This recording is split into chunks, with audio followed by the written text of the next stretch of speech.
Good morning, afternoon, or night, my moth friends. Today I will be addressing a very serious topic to moths and discrimination against moths. So, you may know that there is only a butterfly emoji, no moth emoji.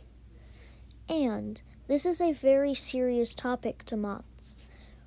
If we have a moth emoji, moths and moth fans alike will feel much better and will not be and will have taken a step closer to not be discriminated against.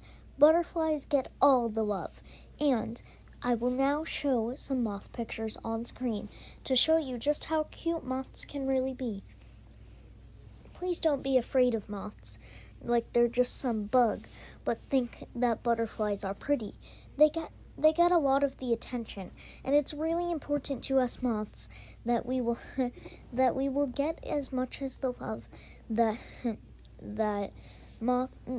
moths and butterflies and everyone has. It is very important to all insects alike.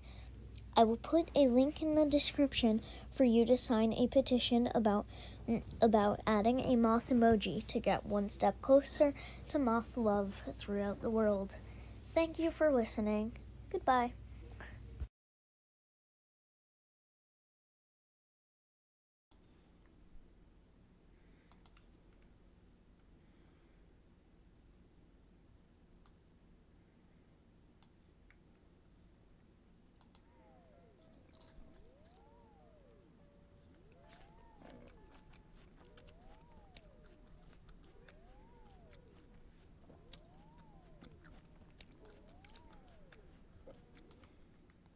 Hello and good morning. Hello, my beauties and bees. It is Saturday morning and we are live from the Hive. It's 9:38 a.m. here. So thank you for getting up and starting your day with the Hive. It's always lovely to see all you beautiful people out there ready to roll out of bed and join me. Or I see we got Godless Scummer in here, and he's on the other side of the pond, so it's afternoon for him. Good afternoon, and I think we might have some Aussies in the stream too, which I guess it would be evening there. So, hello, good morning, everyone. Thank you for dropping in and joining me live from the Hive. Always lovely to see all you beautiful people commenting in the live chat, ready to get the show on the road. It's been a busy week, and I'm about out of bandwidth. I'm gonna tell you, I'm about out of bandwidth. There was I did a thing with Mark on Gaia hypothesis with Mark Reed. That was earlier this week, and then last night me and Steph did a Q&A with Ember. It was pretty interesting. Got a little spicy there towards the middle, but I had to dip out to do my premiere and came back, so I missed all the spicy bits. But you can go back and watch them. I need to. So, I've also had a lot of personal stuff that's kind of rolled up on me that I'm dealing with. So, I don't know anymore.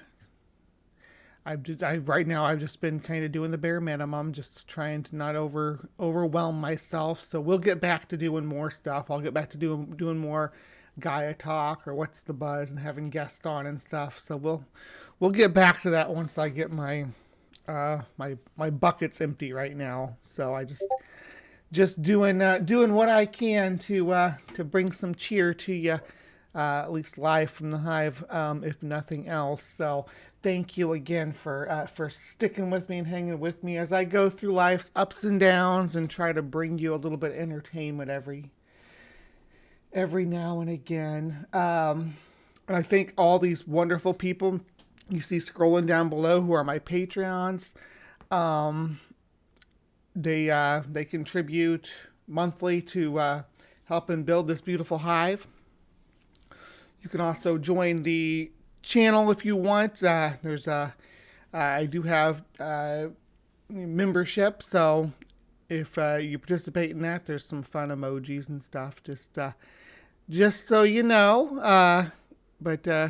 Yeah, we do have some folks who have some cool badges and stuff for being members for so long, and you can participate in that. Now, I have a store on there, but I haven't done anything with it in a long time, and I'm thinking about doing it. Maybe doing some of my art on some shirts or something, because I do have some of the stuff you see is my own art. So I'm putting it on. Well, most of the stuff you see is my own art, except for some of the stuff I had commissioned. But we're going to make sure that we can keep this show going. I really enjoy doing it. Sometimes this is my favorite part of the week, is getting in here and seeing all you guys and interacting with you and dealing with the. Hold on, I'm gonna see if I can't fix my blurriness. I feel like I'm blurry. Let's see.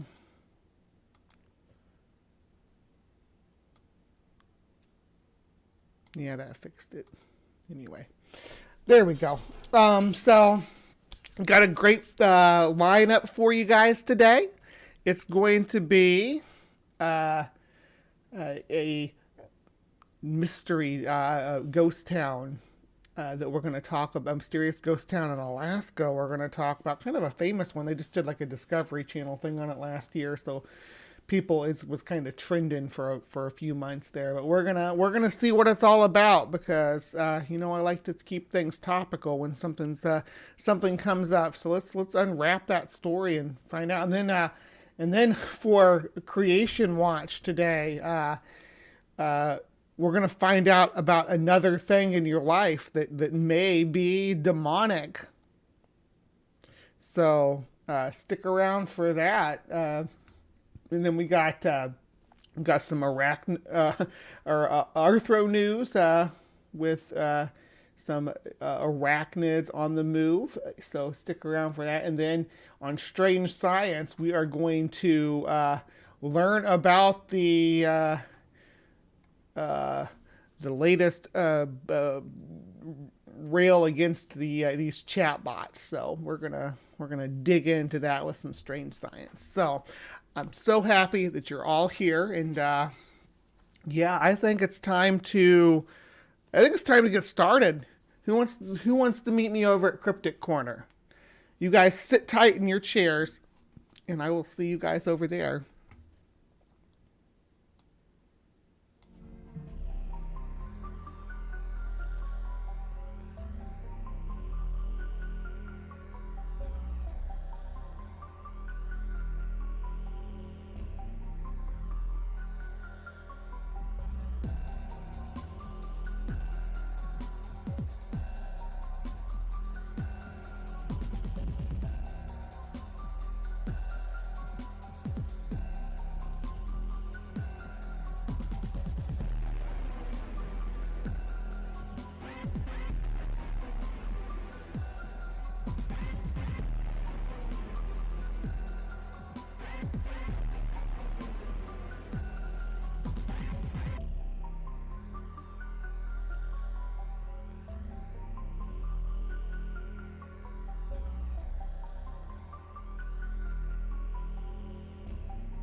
All right, good evening, my beauties and bees, and welcome to Cryptic Corner, our dark little area of the hive, where we explore the unexplained, the supernatural, paranormal, and hidden, the mysterious, the alien, the accursed, and the forbidden.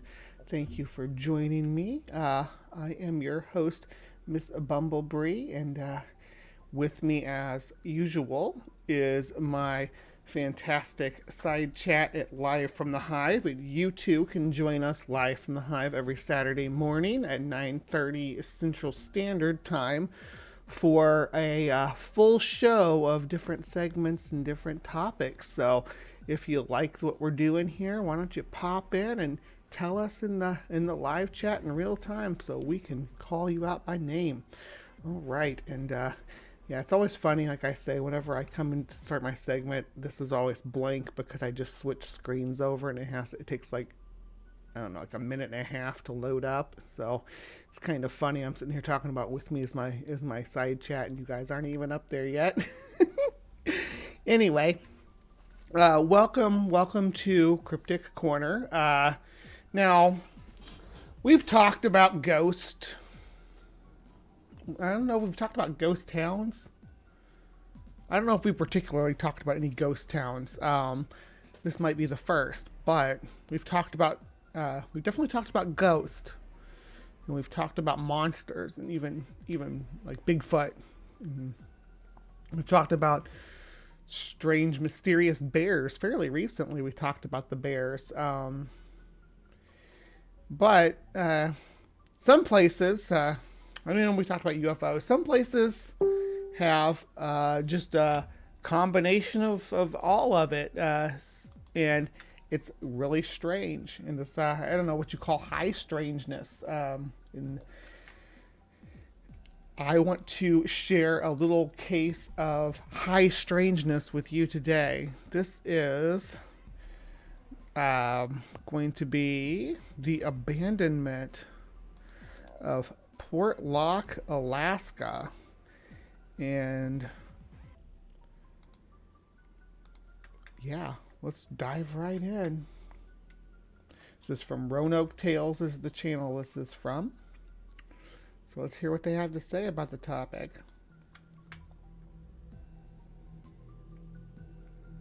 Very environment or ambient. The complete abandonment of a town is no small thing. It is generally assumed that there are natural reasons for people to just up and leave a certain area. In some ways, things like work in the area drying up can lead to a populated region's downfall. In other ways, chemical spills rendered a small area of a larger portion of a town uninhabitable, forcing out the locals. And in some other instances, a fire inadvertently started in a coal mine underneath the ground had been burning for decades, which forced the government to issue a ruling to get people out of there and destroy the way back to the town to keep out curious investigators for their own safety. All of these, even if horrendous by their very nature, are still very natural events. There is still even something more past that, stranger reasons for leaving an area. One of the strangest ones that I can think of, at least off the top of my head, which my main channel and subsequently this one are named for, is the disappearance of the Roanoke colony in North Carolina. I don't know if I'd consider the Roanoke colony disappearance truly a mystery. It's kind of played off as a mystery, but there's an understanding sort of what had happened. Like way back in the day, they found the word Croatoan carved into a tree outside of the settlement, and everybody was pretty much gone. But it seems like it may have really just been the name of the game back in the day. Disease could run through a settlement, destabilizing it to the point that people would have to abandon the town in order to survive. But what seems to make these even more unnatural, at least in the way of looking at them, is the lack of information, which tends to make our minds run wild with ideas and theories as to what really became of everyone. However, that's with information like in its absence. What happens if you have the information as to why people left, but it appears even stranger than what you would originally think to be a naturally occurring event? And what if this really didn't take place all that long ago? The abandonment of Portlock, Alaska is something that is incredibly disturbing because of the very idea of something. Now, there's a few different pictures of different villages. As far as I can tell, this isn't Portlock. This is a different Alaskan village. I had the name of it, but I actually found it on the map. But we'll get to the map later. Just beyond the woodline, waiting for a local to make a misstep as it brutally rips them apart. This is something we would consider to happen like well back in the 1700s, because back then you had a bunch of new people in a completely wild area with very little separating, the animals that lurk from the peoples that live in town. With Portlock, Alaska, however, its abandonment would fully take place between the 1940s until finally the last person would leave in 1951, 1 year after being the only person left, which My man was really committed to his post office job. Good lord. Yeah, I was the Question is, postmaster at state. what was going on that was bad enough to scare an entire town of people away from their homes and livelihoods? Well, let's discuss that in today's episode over the abandonment of Portlock, Alaska. So first, a bit of history for you, because trust me, it's always relevant to know about the history of an area, because the funny thing is, typically before stories started circulating about a certain spot on the map, something was already known about it because a group of people were likely already there to begin with. And because of that, they've already experienced the state of odd occurrences and basically like, yeah, no, I'm good, and just left it or just passed a warning to their people about what could be found there. Portlock, Alaska is an area that resides in the southernmost area of the Kenai Peninsula. This area opens up Alaska to the Pacific Ocean, and in theory, had it been developed, would have been a pretty good way to get trade goods across the rest of Alaska, using this as an entry point. Due to Alaska being separated from the actual continental United States, Well, you got this arm here that's pretty good at getting stuff all the way into Anchorage without having to drop it off here and travel across land, you know. Just thinking, because this is pretty mountainous area here. In these areas, this down here, there's not even any inroads into it. You got to fly into this peninsula. But again, we'll look at it in more detail. But you got to, this whole arm right here, you got to, there's no roads going into here. You got to fly or hike. Homer's got roads going to Kenai and then up to Anchorage. But yeah, all of this down here, south of Seaward, is all you can only get in by plane. goods there, it either has to go through like some pretty staunch wilderness of Canada or be flown there directly or taken by boat. Either way, this was always kind of leaving Alaska with like an air of being untouched. It had been slower to develop than the rest of the country, and less people overall reside in the state. In fact, to try to boost people settling the land, the United States government would essentially give people a stipend for living there. But for the most part, the state itself is having difficulty. I think they still do that as far as I know. That was a plot point to the Simpsons movie. They gave them like $10,000 to move there. The population estimate of Alaska is around 736,556. That said, people are typically moving out of the state rather than moving into it. In fact, most Alaskans that move out tend to choose Texas to move to, and this sort of develops the idea that a specific type of person has chosen to live there. Nothing disparaging, but... But just to make it clear, when the Portlock people left, they didn't go to Texas. They went to Port Graham and one of the native townships.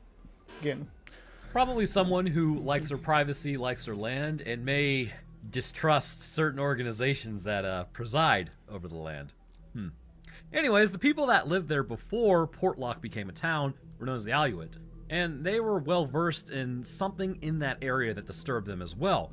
This large, hairy, Bigfoot-type Yeti monster that they referred to as Nantinaq, or just big, hairy creature, and it would stalk the area and was a direct threat to any human that it came across. It should be noted that there is some pushback on this saying that the word had been purposely changed to fit a narrative after the concept of like Sasquatch or Bigfoot began to develop, so just keep that in mind.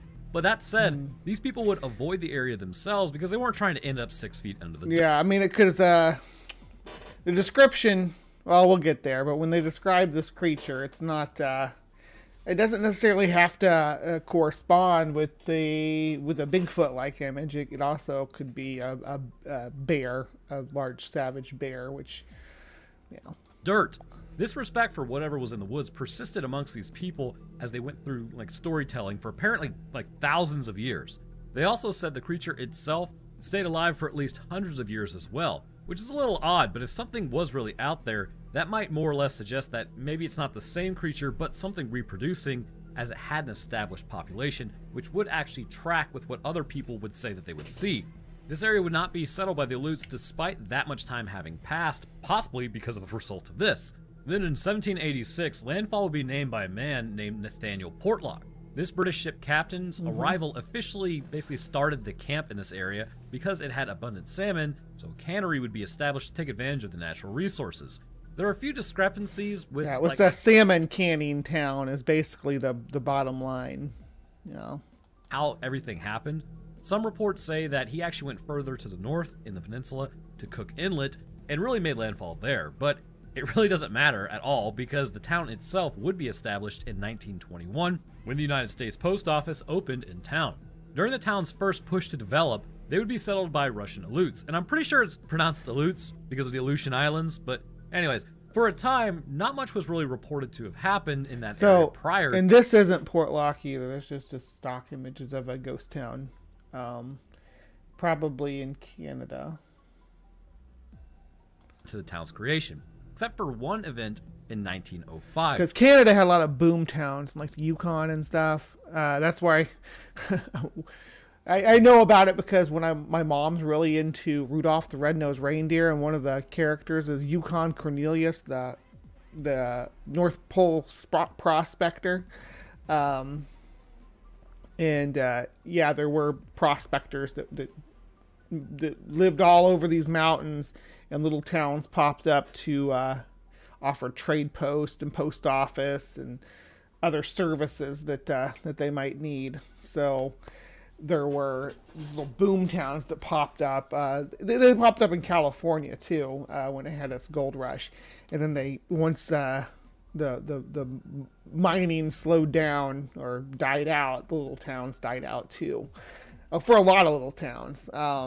In the Rockies and in the Yukon and Alaska. Likely there were a bunch of peculiar things happening, which we'll kind of go on to really discuss when it really ramped up here in a moment. But it seems like ever since the British captain arrived there, the first 120 years, nothing was really happening, and everything was just kind of turning up Millhouse. Eventually, a mine would also be opened because of the discovery of chromium. There was also gold in the area as well, and this brought in miners, but not as much as you would think.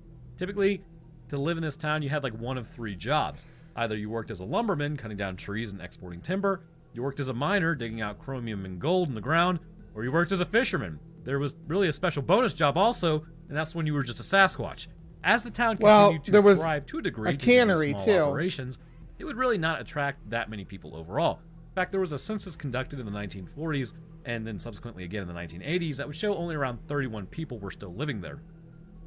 Which is a little odd, because the 1980s, where did they come up with that information? Because of what we're going to talk about here in a moment. In 1905, the first strange event would be reported, but people had already been on edge around this time anyways, as I'm assuming based on their responses. Around this time, all of the cannery workers would begin to leave their jobs, citing that something mysterious was bothering the camp. When asked about what it was, they couldn't really give a description, but... Could you imagine going I'm going to go work in a salmon cannery in Alaska and live in a camp? I don't know about all that. Come on now. Hello, Paul Kiamish. It's good to see you. It's been a minute. I'm glad you're able to pop in and say hello. But, to pull up your stakes and go work in a cannery. I don't know if working in a cannery is bad or not. I can't imagine it smells great, but they process salmon was the main thing they were canning. That's what the fish production was in the area. Decided that they were going to leave the area for a year before anything could happen further. They would wrap up early that year and then head out, which people had already been living in town. Apparently, the people that were there wanted them to stay, as if there were more people around, the safer they felt. This would culminate into a full-blown panic later when the miners would start up and leaving. Prior to this, those workers at the cannery would come back the following year and find that the strange interactions would still continue. These strange interactions, however, would start to take a turn for the worse around the time of the 1920s and 1930s. Around this time and into the 1940s, people would start going missing, specifically sheep hunters that would venture out into the woods. Not these guys. These aren't the same guys that went missing. These are just the people that appear on when you look up Dall's sheep, which are the species of sheep that live in the northern Rockies and into Alaska.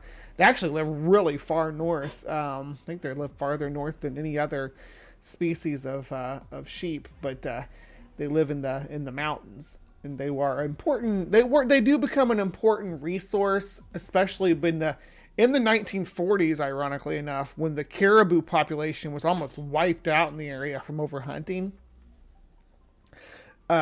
These Dall sheep became an important replacement for the native people and the people of these small settlements as well, as a source of food, and the the sheep have the bonus of having that that wool. So yeah.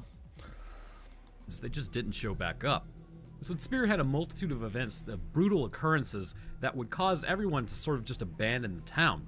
After hunters who entered the woods began to go missing, it was considered, probably a little strange because these the can-do attitude. You got it, Gary. You got it. Don't forget about the sex workers and barkeepers. Yeah. I'm gonna go be I don't know. I'm gonna go be a sex worker at a cannery in Alaska, or at a cannery town in Alaska. Eek. These people would have been armed, and with that, their safety should have been assured. It's possible that an interaction took place that would start the rest of the brutalizations because, let's say for argument's sake, that there was something out in the woods.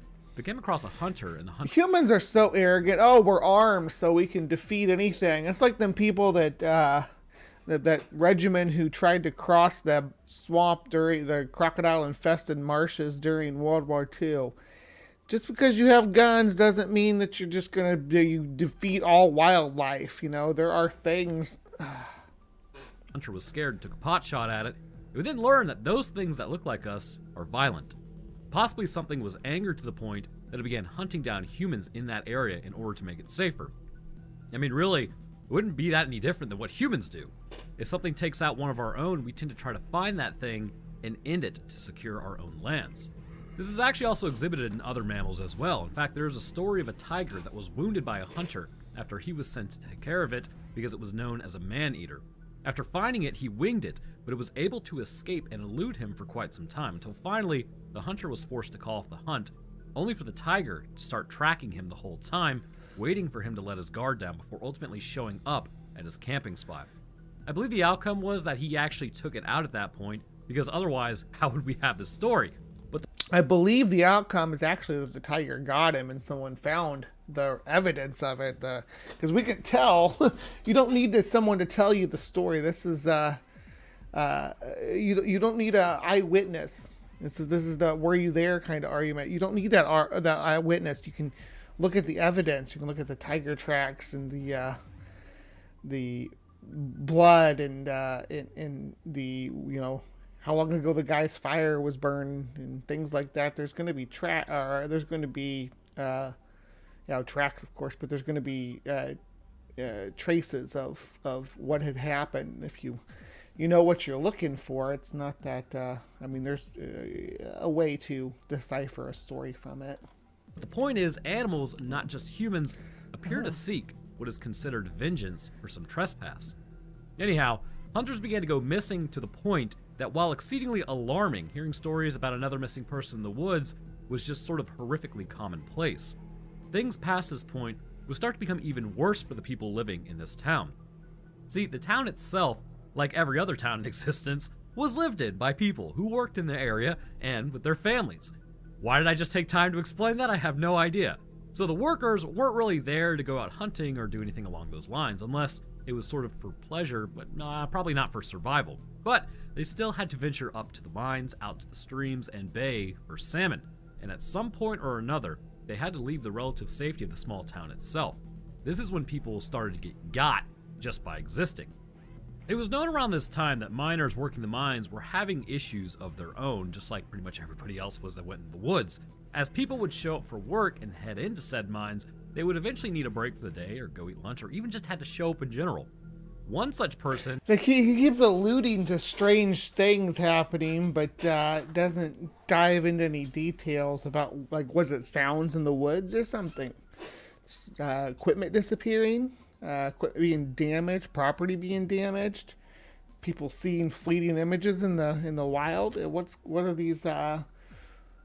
these events that are making people uneasy? I need to know. Was nearby at Port Graham when he went off for work and he just never came back. This will put a strain on the small mining operation because when somebody goes missing like that and there's no evidence of to where they went, this kind of starts to freak people out a little bit. These disappearances would eventually cause the miners to try to abandon the operation entirely, which the town would then go on to plead for them to remain open by some accounts. Armed guards would have to be implemented to ensure the safety, but it would ultimately close down when the town was officially abandoned. The miners would not be the only ones contending with issues. Prior to the end of Andrew Kamluck, a man by the name of Albert Petka would actually end up meeting his end, but he was able to tell what happened before taking his final breath. He states that he was out with his dogs at the time that he ran into some large hairy creature. He didn't know what it was, but he would go on to say that it was definitely not a bear at all. His dogs would reportedly attack and scare off the creature, but not before Albert had received a blow to the chest that would break ribs and injure him to the point that he was able to tell this story, but he would succumb to his wounds shortly after.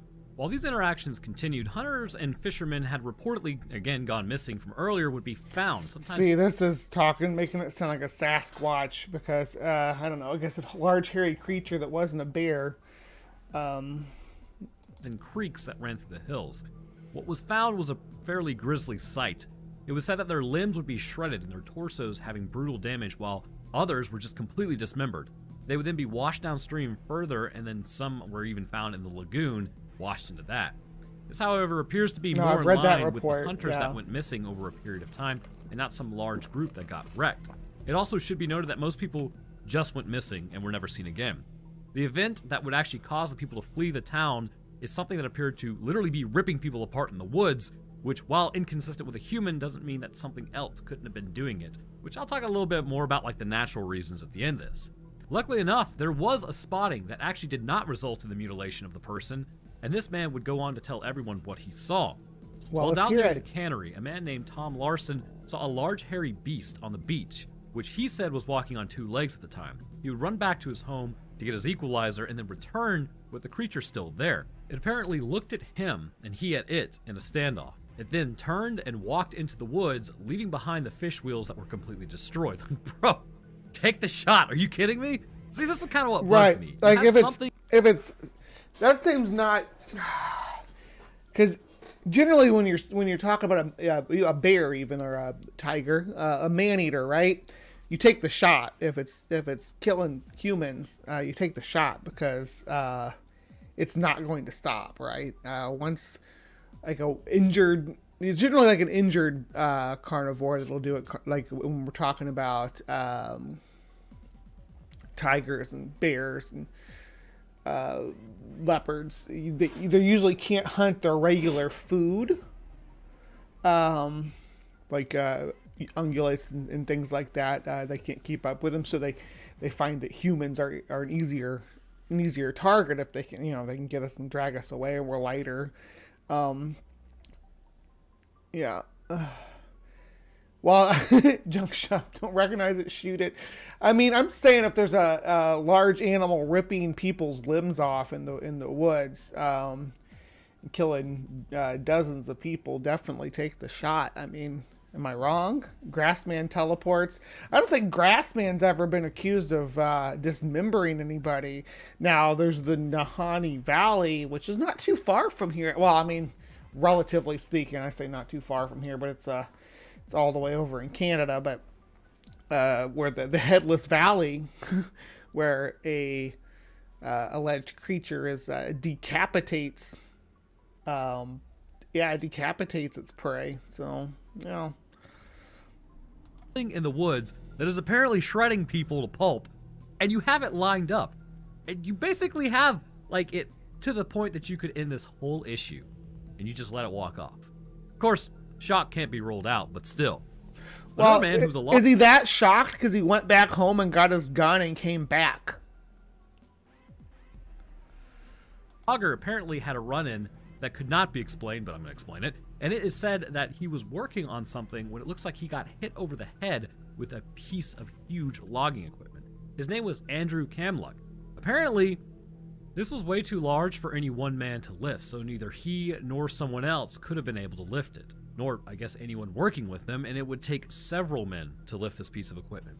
So, he would have had several people wanting to take him out, and past that, there were way easier ways to end someone rather than using this specific piece of equipment.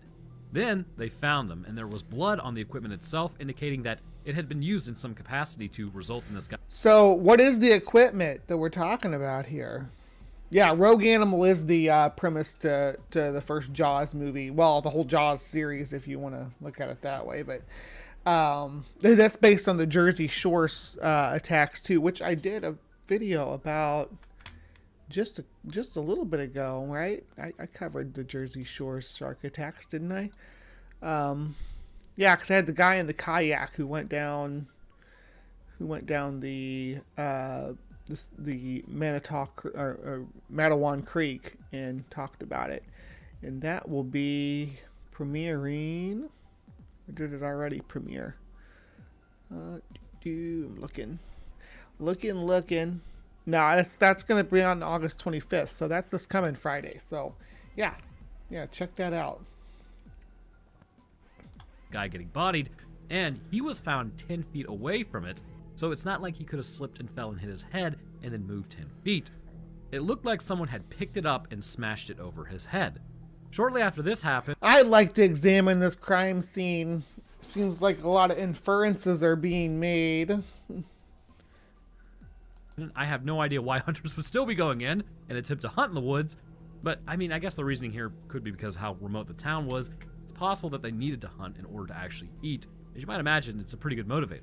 The hunters have been tracking the moose. If you're sick of salmon anyway, right? It's like, I want something different to eat besides salmon, so they go out into the woods to hunt. Which, being in the southeast of the United States, we really don't have moose down here.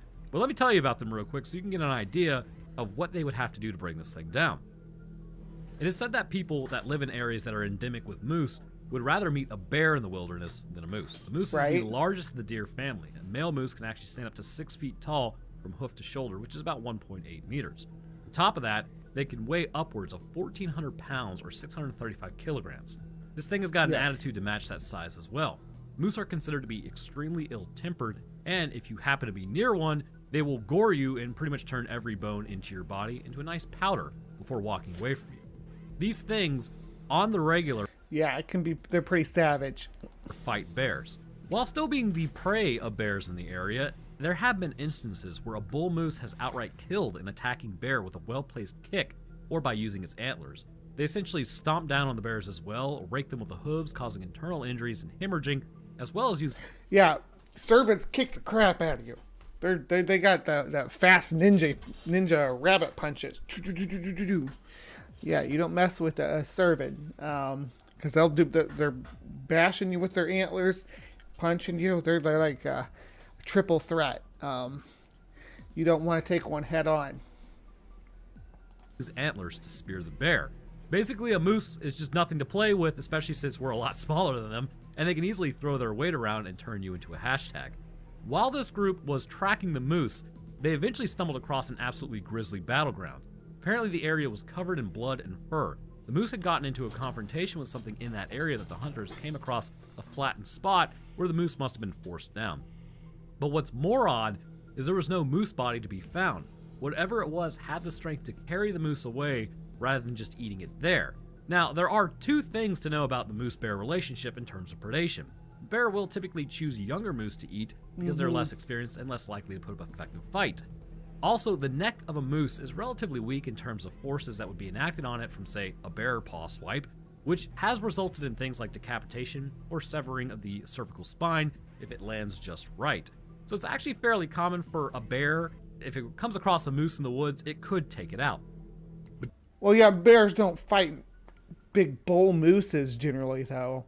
A bear is going to turn tail and run most of the time when it comes to a bull moose. They're just not worth the trouble. Now, something like wolves, because of the way that they hunt, wolves will run down a moose, even an adult moose. I don't know about I'm sure they would prefer not to go after the bull moose, but like if they're hungry enough, because their way of hunting is they don't confront it, they harass it and cause it to keep running until it exhausts itself and collapses, and then they can, nom, because wolves are resilient. If anything, the only thing that can long distance track something better than a wolf is us humans. So yeah, but bear will generally, if they're going to go after a moose, it's generally like a baby one or a sick one, something like that.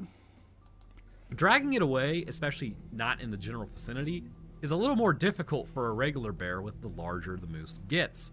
But what's even more odd is the tracks that they found. These tracks did not appear to be bear tracks and actually resembled a human foot with plantigrade structuring. Squatch tracks! Bears also have plantigrade structuring as well, but obviously, I don't need to explain that. A human footprint definitely is a unique shape compared to a bear track. The other thing that was noted about the footprint was the size. The foot was over 18 inches in length, and because it was human-like, there were no claw marks at the end of its toes. This is largely where the idea of a Sasquatch hunting the forest at this time comes from. See, this was bad enough to make people want to leave, right? I would have probably looked... That does sound like Sasquatch. Not gonna lie. Now that you've got the big footprints in there, it sounds like a Sasquatch. You get your Squatch spray. To this been like, yeah, I'm good, I'm getting out of here. But these apparently were some pretty hardy people. They would continue to stick it out even after all these events took place, but every few years, more people, specifically hunters, would continue to go missing in those woods. And then, some of them would show back up in pieces in streams and lagoons. Other strange things that would have been seen in the trees in the area was that they were pulled up from the ground and then shoved back in upside down. Over time, this did cause people to sort of like leave this cursed town and head towards nearby towns that didn't have people going missing on the reg, which was probably a good move. Those that chose to stay and continue working, however, didn't believe this, or they just believed it to be a large bear. But they would report that something else was happening, like, yeah, this is actually like a threefer. This town was absolutely cursed. Yeah, there's a lot more stuff going on than just this monster. So here we go. Here's the other reports. This is where it gets even weirder. Two other things going on that scared the absolute hell out of people, which people then believed was an actual haunting. Cliffs resided above the town a little ways off, and occasionally at night, a woman with a pale face could be seen moving through the cliffs. She wore a long black dress, so long actually that she had to carry it as she walked along. She would let out a wail before disappearing back into the cliffside itself. Nobody appears to have gone missing specifically because of this, but I imagine looking up at night and seeing a woman out there just wailing and then vanishing, probably a little alarming for those that remained. The third thing plaguing the area also might suggest there could have been an established population of something out there related to the bigger creature. These were apparently several smaller creatures running around hunting in a pack. These things were said to be on two legs as well and would run people down given the chance. But, I mean, what in the name of all that is holy is that? They were said to be covered in hair and basically referred to as little devils. Basically make of that what you will. As time passed and more people kept missing, eventually everyone would have had enough of this. And by the way, the amount of people that went missing is like over 30. I don't know why he showed the baboons there. That's so weird. It's like little devils, and he shows baboons. Baboons aren't that bad, are they? Maybe he was trying to refer to them like as a correlation with devil monkeys, which is another topic we haven't talked about on Cryptic Corner yet. So we still got devil monkeys to go over at some point too. Devil monkeys are Appalachian. Oh, and speaking of Chernobyl, there's the black bird of Chernobyl that we could talk about too. Talk about a monster that haunts a ghost town. The black bird of Chernobyl's a pretty weird event in itself. Pretty weird indeed. 36. The town itself had 31 people. So it would show that like one guy though, as the rest of the town like continued to flee, this guy had balls of steel. In the 1940s, after several Dall sheep hunters again went missing and their bodies were torn apart like many others in the stream, this seemed to be the final straw that this isn't auto-generated, this text that said Dall sheep, like Dall, D-O-L-L. It's D-A-L-L. It's named after the person who identified him as a unique species. Everyone would leave the town never to return. However, the postmaster, or just the alpha Chad of the group, decided that he would stay in town for one more year, likely believing the people would return. He stated that a lot of strange things continued to happen in the town after its abandonment, and in 1951, he officially skipped town as well. The people that fled Portlock moved to the nearby native Alaskan villages of Nonwalk and Port Graham. The village of Nonwalk still maintains private ownership of Portlock today, and in recent years, apparently, they're thinking about reestablishing the Portlock village once again. Okay, well, good luck, guys. As of the 1990s, however, this town has officially dissolved according to the government due to nobody actually living there. To this day, you can still get out there, but you have to understand it is exceedingly remote, and you are truly on your own once you get out there. So as your lawyer, I'm required to advise you against it. So, what could this thing actually be? Well, it's clear, like with most folktales and lore humanity comes up with, it could be a mixture of like actual truth, storytelling, and warnings. I think maybe a rogue bear, but that's my opinion. See, there were still younglings in this town because it was families as well as workers. Because of this, it's pretty clear that warnings about the forest would be commonplace. Telling your offspring to steer clear of a very real and very present danger such as moose, bears, wolves, snakes, and just the elements in general, considering that while the summer may be pretty mild, the winters are still pretty brutal there. So it would be quite advantageous for their survival if you warned them. These stories would be told to warn everybody, and then those would be passed around. Now, the thing about humans being social I creatures just want to clarify, though, that there are no snakes in Alaska. So you don't have to warn your kids about snakes in Portlock, Alaska. To trust what others say, so as a result, when someone mentions a woman on a cliffside wailing at night, all it would take is for like a cougar or a mountain lion or some sort of screech out in the darkness for the minds of people to play tricks on them and make them think that they saw something that they really didn't. Now that's true. Add to this the concept of people actually going missing and being called mass hysteria. Is what they used to call it. Well, there's been a few cases of it that we've talked about a little bit before. Torn apart. There are very normal situations in which this can happen. If someone was stalking the forest, which given the remoteness of the town, really they could do very little about it besides round up a posse, but if any person wanted to take out another, interference from law enforcement would be minimal, if even present at all. That may have just been like a hunting ground for someone who was that's why you gotta they got that frontier justice that they do where the townspeople would rally against taking out others who would then enter the forest. After doing so, a bear happens upon the carcass and proceeds to tear apart the person. If they were dumped near a stream, they would end up further downstream. Other situations can be explained, such as with the man who got hit in the chest by something, and then he recounted what happened. The reality is this damage to the chest likely did a few things. If it compromised his lungs, which it sounded like it did, the brain would become starved of oxygen. When this happens, hallucinations can begin while alive as the brain tissue begins to die off. This can cause an issue that can present in two ways. Either a hemothorax, which will fill the pleural space between the ribs and lungs, putting pressure on the lungs to kind of fill up with blood, which causes the lungs to expand less and less the more blood that gets in between those until eventually you can't even take a breath. Or it was a full pneumothorax, which happened, which allowed air to enter the rib cage, causing the lungs. I'm wondering if this person is like they work in the medical field because they're pretty comprehensive on this guy's blow to the chest. Collapse, preventing him from breathing.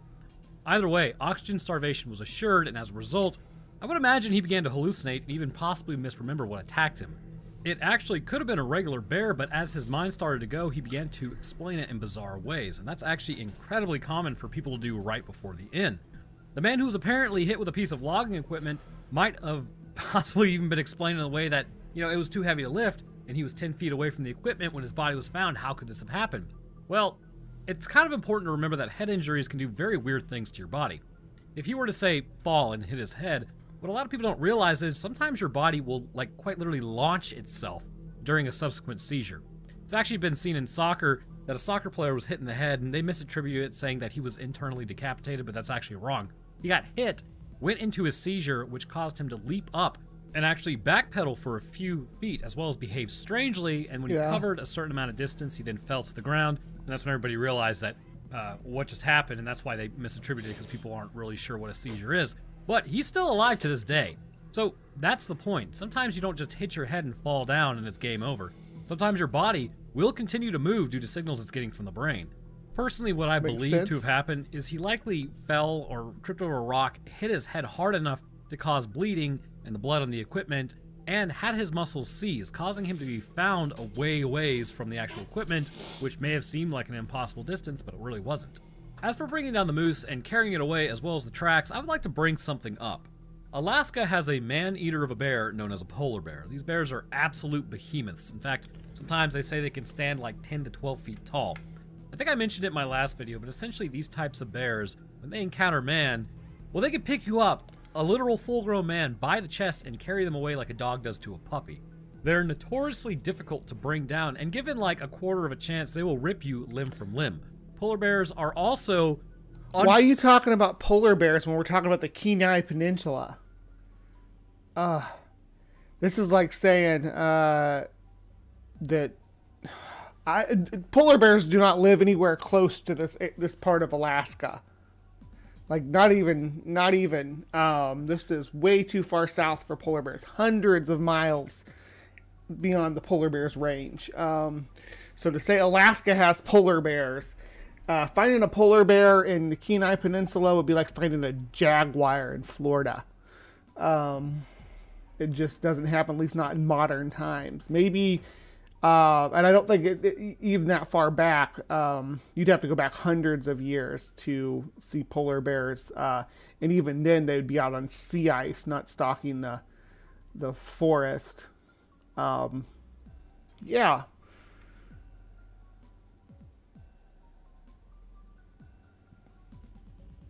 Yeah, we talked about polar bears just last week, or the week before, where we talked about the hybrid bears. Unfortunately, very curious of humans, and as a result, they are not afraid of the noises that we make, nor our intimidation tactics that might work on other bears. Remember, that's like an important saying: if it's black, fight back; if it's brown, lie down; if it's white, good night.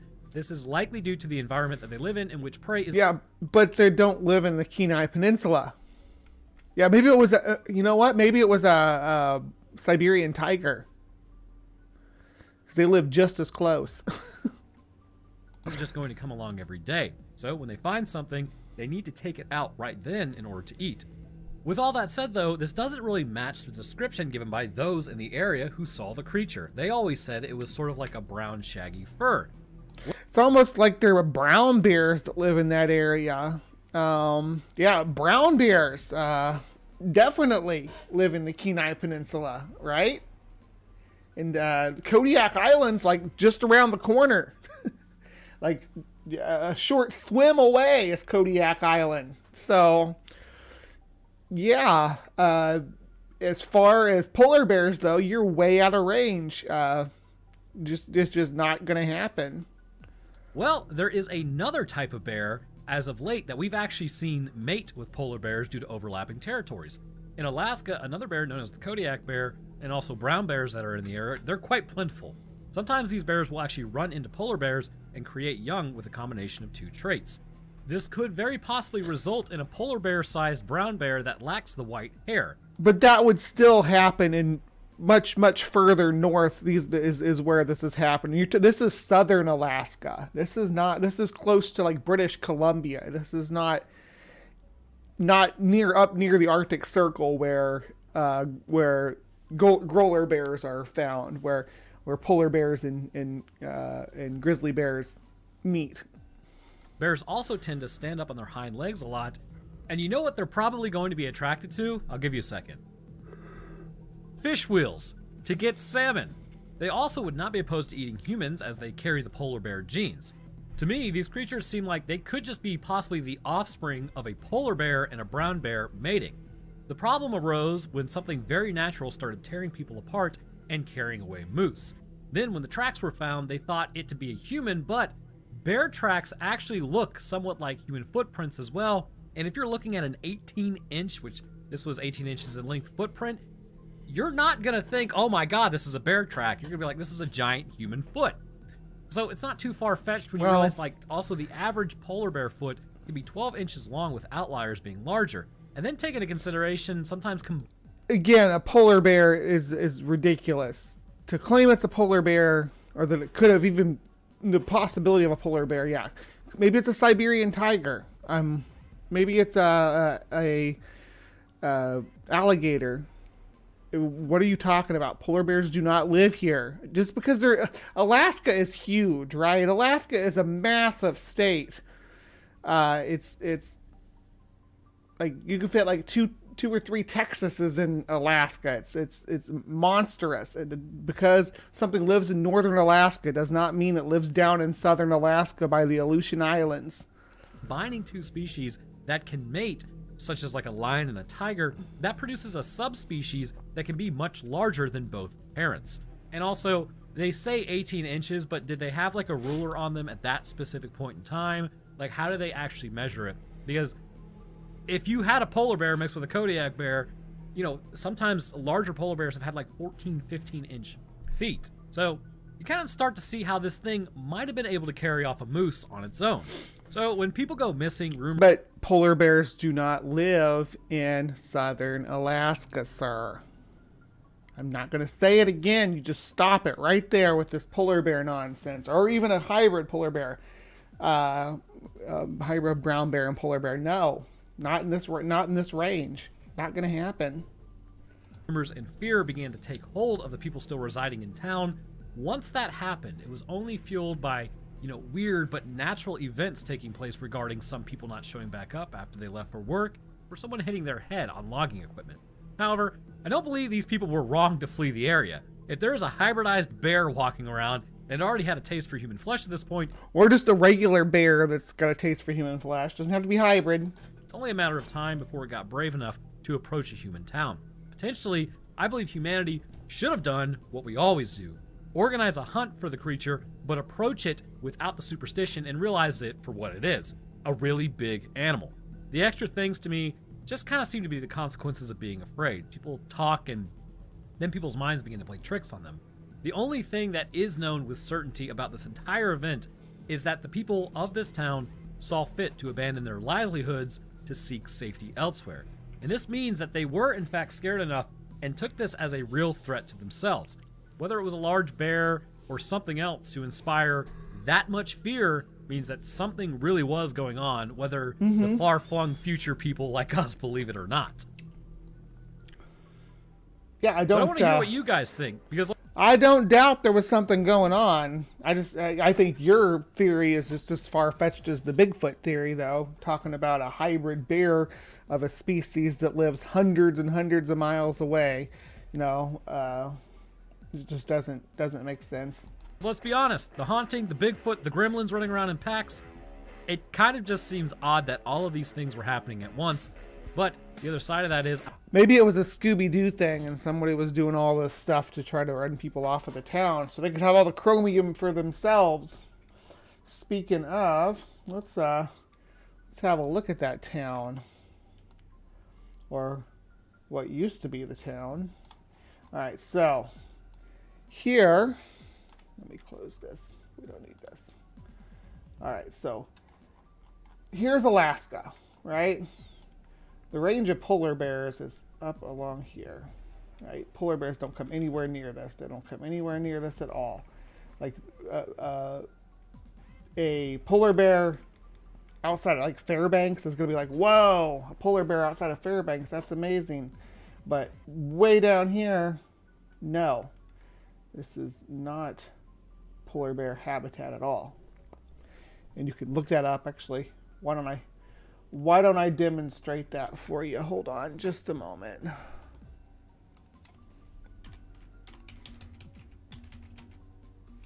Polar bear range. There we go. I should have had this prepared as well. I'm sorry about that. But here we go. That's a good map. Now maybe. Let me see. Or is it going to be tiny? It's going to be tiny. Hold on. I got to find a big enough one to show you guys.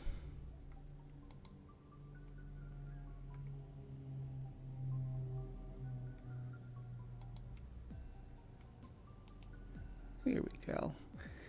Yeah, that'll work. Here we go. So that's the polar bear's range, right?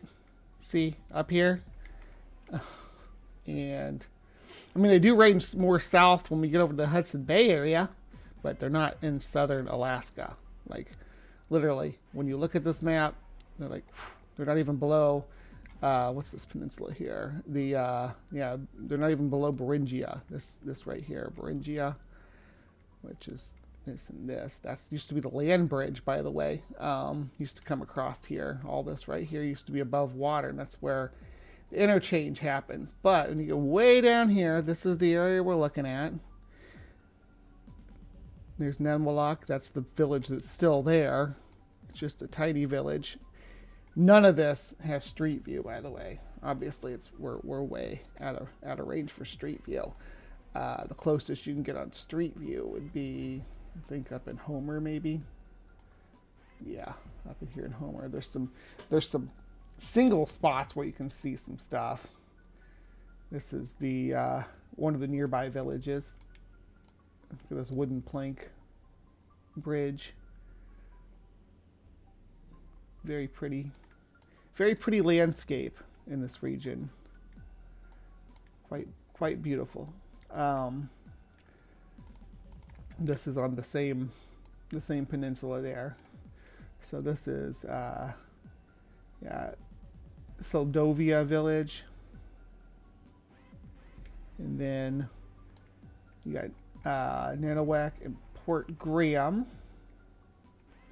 Don't think Port Graham has any places we can drop into. No, but you can kind of see how these little towns are set up. Now, the Port Lock gives us this location, but there doesn't seem to be any remains or anything. They talk about abandoned houses and stuff, but I've been all along the where, see, it's Port Chatham here. I've been all along this coast, and I can't seem to find any ruins of the town anywhere. Now, I did find the chrome mine, right? Chrome Bay, right here. So I don't, Clam Cove. I don't know for sure. Like if you type in the directions, it takes you to here. But I don't know if that's really where the village is, because there doesn't seem to be any remains of anything there. Now this is all montane down here and untamed, and all of this up through here is kind of untamed too. They gotta hug the coast. That's why I don't see. He was talking about the benefit of this being a port town to get things into Alaska, but you'd get into Alaska and then have to haul it all up here across land, when you could just take the Cook Inlet here, right, and go all the way to Anchorage, which is the big city, right? So I just don't see the point. I wouldn't see the point in that, and unloading way down here when you got the whole Cook Inlet right there to utilize. But I did find something of a lagoon, so maybe because they talk about a lagoon. I believe this is a lagoon here.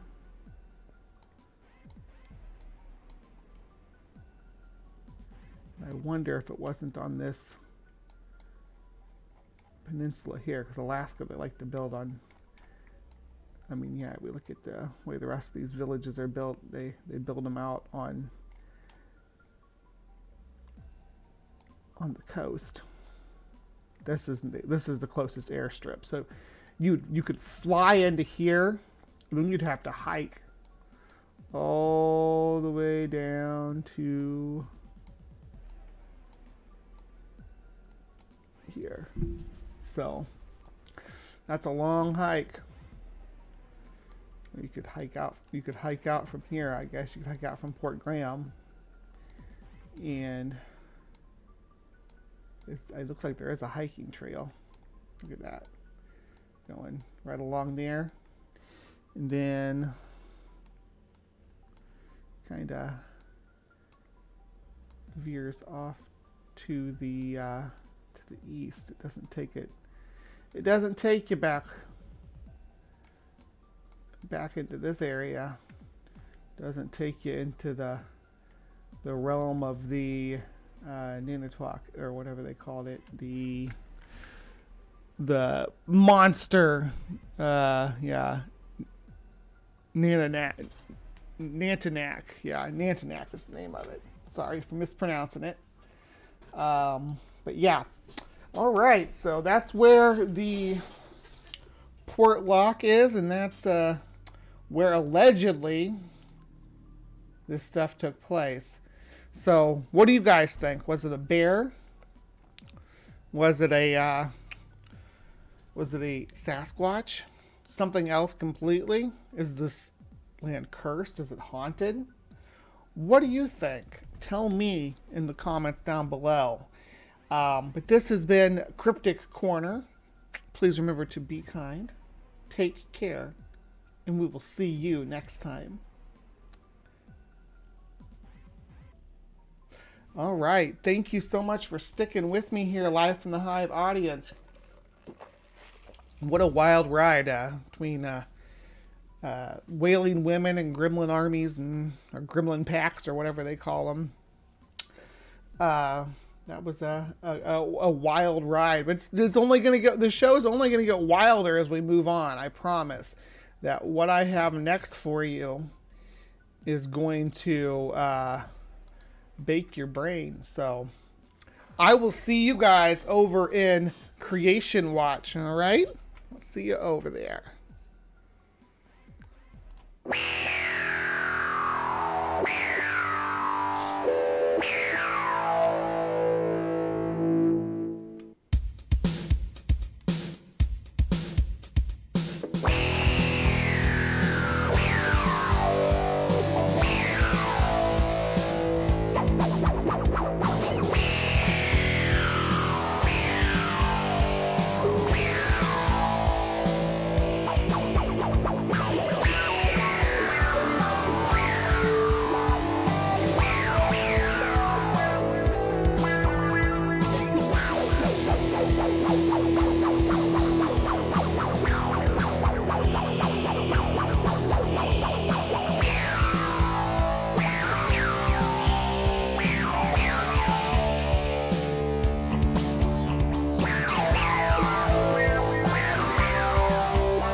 leftist ass like corn on the cob. I'm ready. I will eat your ass. I will eat your leftist ass like corn on the cob. I'm ready. I will eat you. I will eat your ass. I'll barbecue your ass flat. I will cook your ass up so fast, and I'll tell them, "Oh, I killed a cow out back, baby." You think Christ would eat somebody? He would never do that. I will. I'm ready to hang them up, gut them and skin them and chop them up. You know what? I'm ready. I will eat your leftist ass like corn on the cob. I'm ready. I will eat your ass. I will eat your leftist ass like corn on the cob. I'm ready. I will eat you. I will eat your ass. I will eat your leftist ass like corn on the cob. I'm ready. I will eat your ass. I will eat your leftist ass like corn on the cob. I'm ready. I will eat you. I will eat your ass. That's why I want the globalists to know. I will eat your ass first. I swear to God, if it's the last thing I do, I'm going to get my hands around your throat.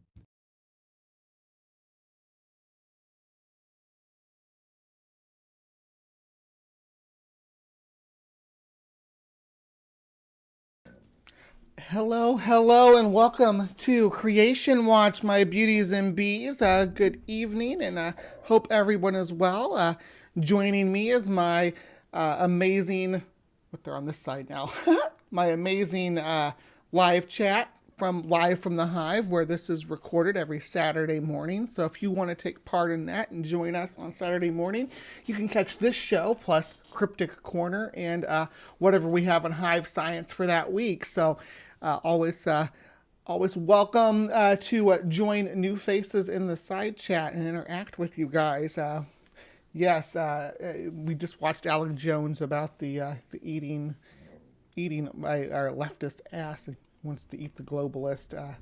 There's been speculation that Alex Jones has already eaten the long pig. Perhaps. There are a few remixes of Jones' wild ass rants made into songs on YouTube. Yeah. I snagged one that I thought was funny. Yeah. Today in Creation Watch, we are going to learn about demons. So, we're going to learn about, does weed, and just to be clear, yep, Bree smokes weed, for sure. Does it open the door to demons? I have not been able to interact with any demons, but we're going to find out. Maybe I'm doing it wrong. Let's have a look and see. This is Everett Roth, or Roeth. I'm not sure how you pronounce his last name. Sorry if I get it wrong. Looks like a fairly young individual. Oh. Even people who smoke weed. Let's restart, sorry. Oh, rewind. There. Stop. Does weed open doors to demons? There you go. A lot of people wonder this. Even people who smoke weed very often, they also wonder it because they've had experiences on high-dose edibles or, super big bong rips, and these experiences terrified them or were super weird or something crazy happened. I've never had an experience that was strictly because of weed that caused me to, but we'll see what he has to say about it. And sometimes it's very scarring, or they try to quit and they can't quite quit, and there's kind of an addiction forming. And a lot of people wonder this, and it's actually been wondered out throughout mankind, the spiritual I would property. say it's more habit forming than at least for me it is. Just the habit of doing it is more, and I'm not denying that, but than the substance itself actually being addictive. It's just my opinion though. Properties of cannabis, of weed, and what it does, But first, I want to make it clear, to actually get high, for those who don't know, you need activated THC and CBD. These are both found in marijuana, which is the flower of the cannabis plant. To have activated THC, it needs to be heated to 230 degrees Fahrenheit. That's why people smoke it. You have to smoke it to actually experience the feeling of. That's why you have to heat it up before you put it in edibles. It's better to heat it up individually and then put it in the edibles and bake it again than it is to try to activate the THC while it's in whatever the edible mix that you're putting it in already. It just, because the balance of the heat goes a little bit smoother. That's just my opinion, but he's kind of giving us instruction a little bit here. Being high. So when they're together synergistically, that's what creates the psychoactive properties and the psychoactive experience of being high, being stoned, altered state of consciousness. Not just having CBD alone. If you have CBD alone, you don't get high. There's no psychoactive properties. Actually, CBD is very common nowadays, being studied pharmaceutically, medicinally. It's actually treating epilepsy patients who see a 44% reduction in the frequency of seizures, and it's being used right. There's a lot of great uses for it that have been kind of put on the back burner for decades because of basically because of capitalism. I'm sure you guys probably get tired of me complaining about capitalism, but let's face it, that's why we missed out on a lot of the medicinal benefits of THC and CBD. It just to it's kind of funny because mainly it was the paper industry and the lumber industry that really wanted to put a stop to hemp production of all things.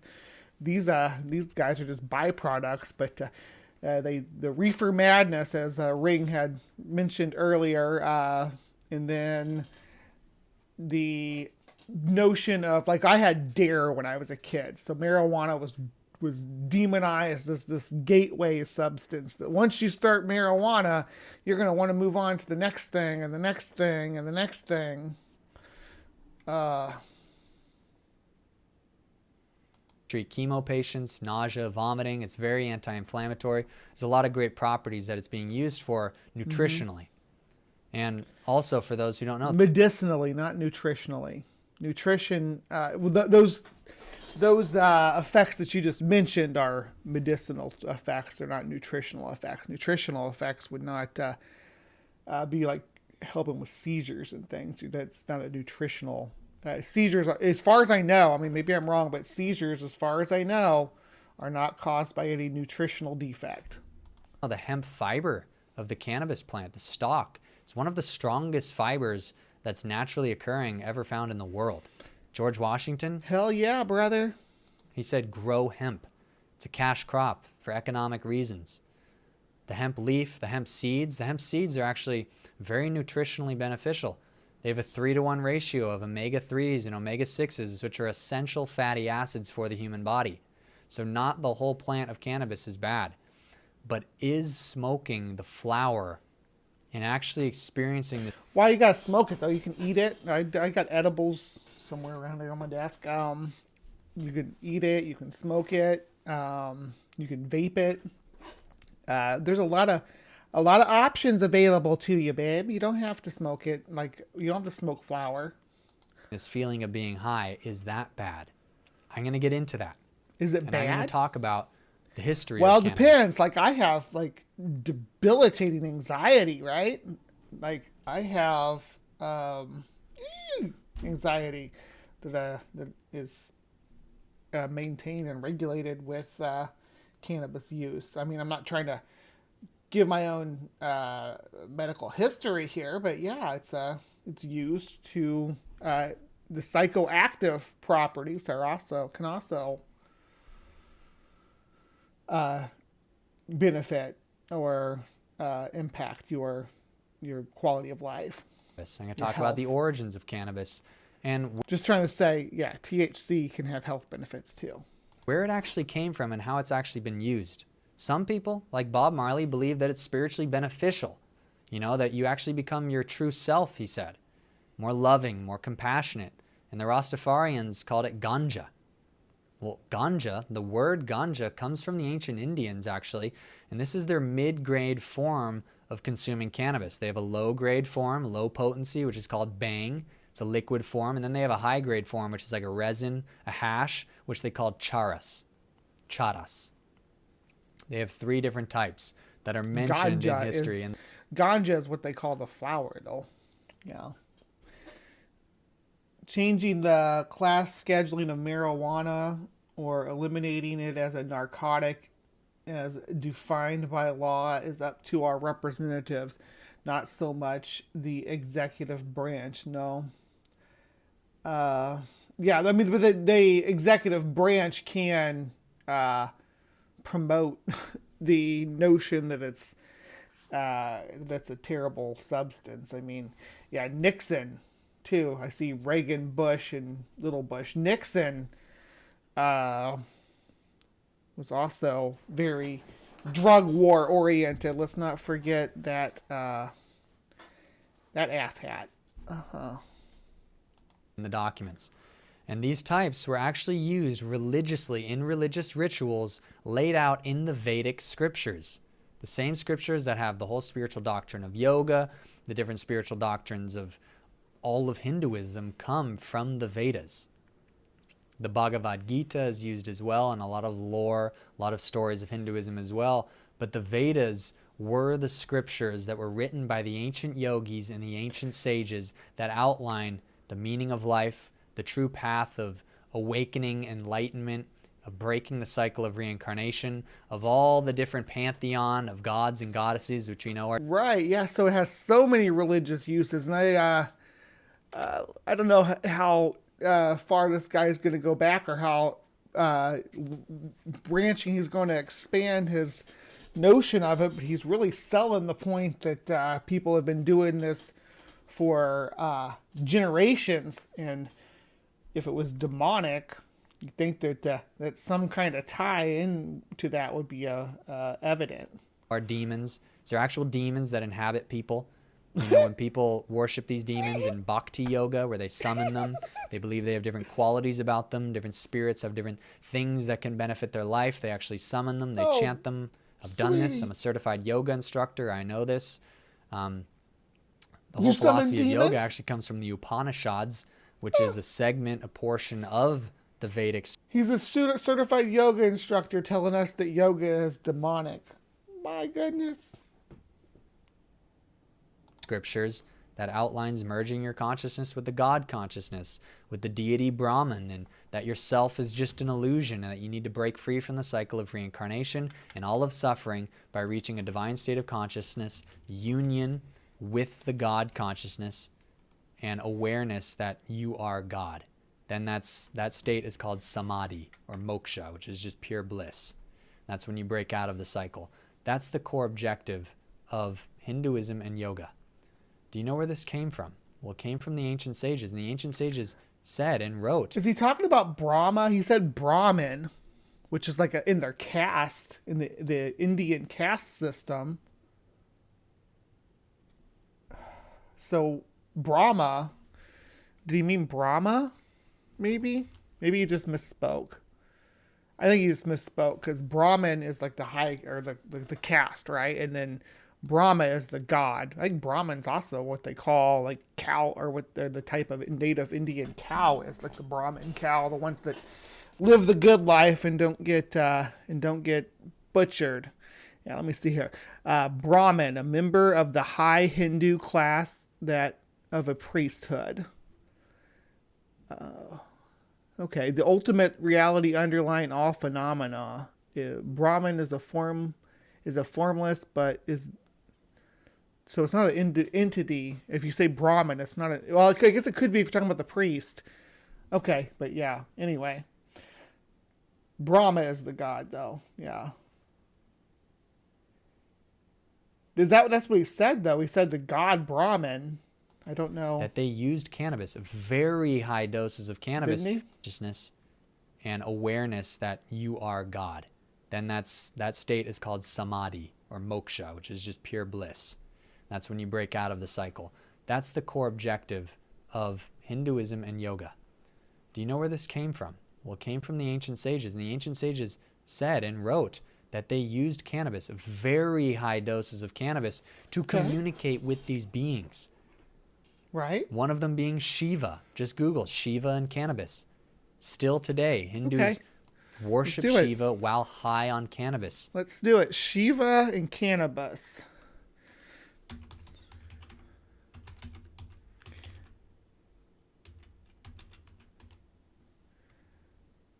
Shiva and cannabis. The Times of India, October. Why Lord Shiva is associated with cannabis. Okay, cool. Learn something new. That's neat. Many of Shiva, they call Lord Shiva's devotees, they smoke weed, they smoke cannabis, and worship Shiva. These ancient Hindus got divine revelation from these beings, from these demons, while So Shiva's a demon. Brahma's a demon, apparently. So, again, I was a yoga instructor, so I know these are demons, he says. What? What? But that's like sadhus practice that, or one festival a year where people smoke to Shiva. What day? So we can smoke to Shiva in the hive too, my dear, because Shiva's kind of a bad bitch. I smoke to her. And Shiva, I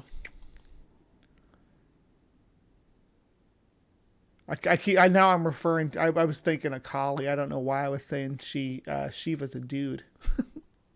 I don't know as deeply about as deep into the Hindu mythology, but did Lord Shiva? It's got some pictures of him smoking weed. Cool. Yeah, let me see. I'll show you guys. Hold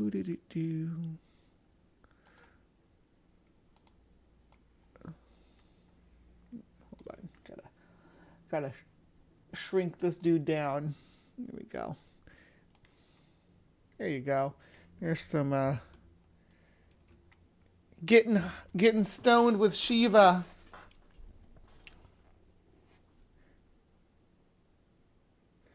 Like got a rolling pipe there.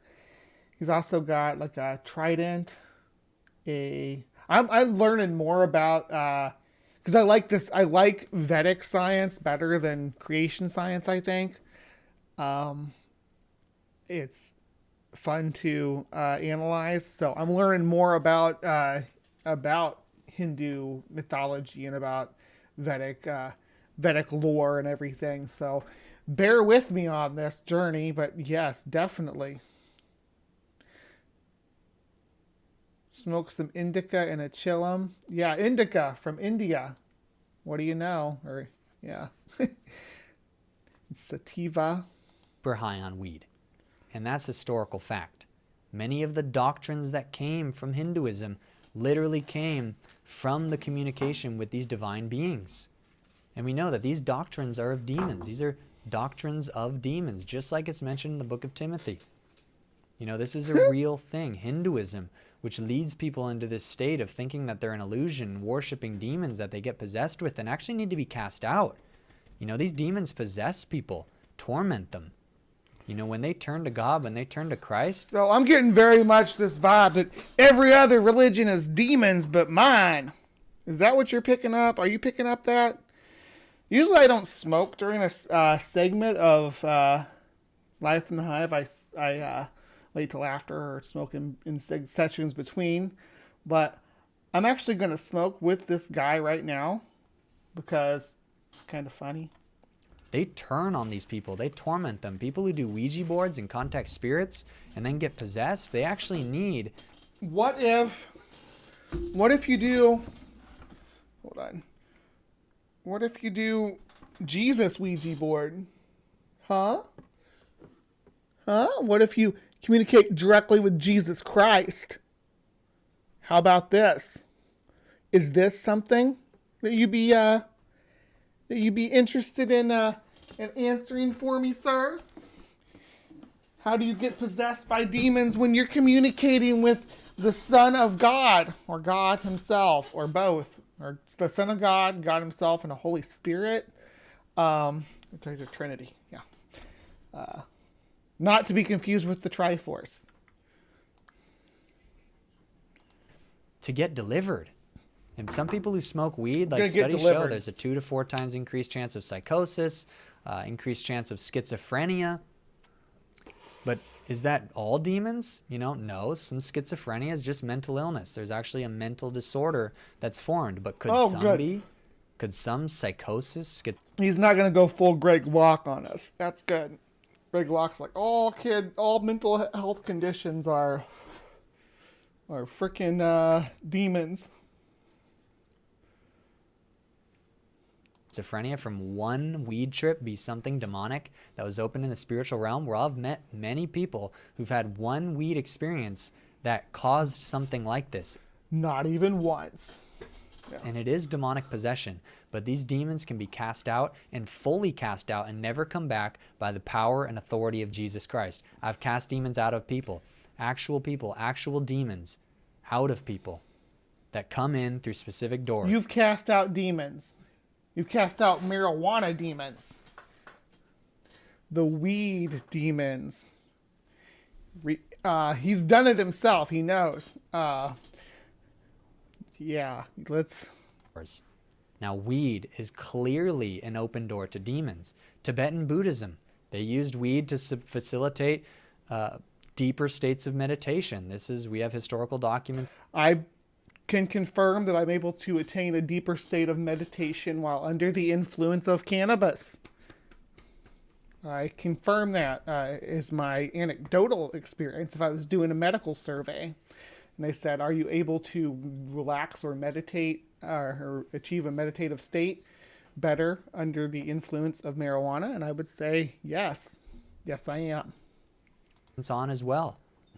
They used cannabis. If you know anything about Tibetan Buddhism, it's very similar to Hinduism and the whole pursuit of yoga, which is that yourself is an illusion, and that to break out of the cycle of reincarnation, that's scientifically accurate to say that the existence that we live in is an illusion created by our brain based on how we perceive refractions of light and how we react to certain materials and energies, or certain matter and energy in our environment, right? That's all an illusion. It's built by your brain. It's a depiction of what exists in the real world. It's not the real world itself. So yeah, everything that you're perceiving and what you perceive about yourself is an illusion. And what other people perceive about you is an illusion too, created by the brain. Yeah.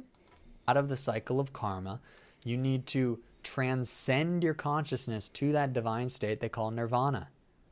And that's done through deep meditation. So these philosophies are very intertwined with the usage of cannabis. So are you anti-meditation too? Is meditating just opening portals to demons? Some people think that, the ancient Hebrews and the Israelites used weed, and Moses was smoking weed, and in the holiest of holies, people were hotboxing. Just what was that burning bush?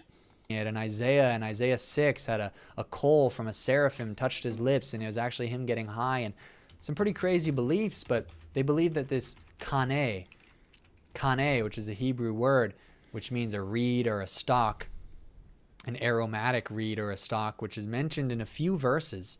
It's mentioned in Song of Solomon 4:14, Isaiah chapter 43:24, Jeremiah chapter 6 verse 2, Ezekiel 27 verse 19. A few other mentionings of this word kane, which is an aromatic reed, but people think that it's cannabis, that it's actually marijuana, but it's a reed or a stalk. It's not a flower. What about Isaiah 18:4-5? Let's try that one. For so the Lord said unto me, I will take my rest, and I will consider in my dwelling place like a clear heat upon herbs, and like a cloud of dew in the heat of the harvest. For that's really what it says. For the harvest, when the bud is perfect and the sour grape is ripening in the flower, he shall both cut off the sprig with pruning hooks and take away the cut down the branches. So it's talking about harvesting the bud and burning, and let's say it again. I will consider it in my dwelling place like a clear heat upon herbs, and like a cloud of dew in the heat of the harvest. Come on now. It's not a plant like cannabis is. So it's not weed. They're not smoking weed. There's actually no mention of any man or woman in the Bible ever taking anything, any drug that altered their consciousness to come closer to God, to come closer to knowing who God is. Never, not once. For so the Lord said unto me, I will take my rest, and I will consider in my dwelling place like a clear heat upon the herbs. No psychedelic, no plant medicine, nothing. They came closer to God through prayer and through mere dedication and awareness of his constant presence and awareness of the truth of who he is and his word. But a lot of people who smoke weed today, they seem to think that it's benefiting them. They seem to think that it's spiritually beneficial, that it's helped them. Well, I don't know what spiritually benefiting means. To me, spiritual feelings in general are brain states, right? They're just this, feelings again. So I don't know what's like you can feel something is spiritually impacting you, but I don't agree that it's coming from some external force, right? And this was me, actually. I smoked weed, and I was actually receiving a lot of great things.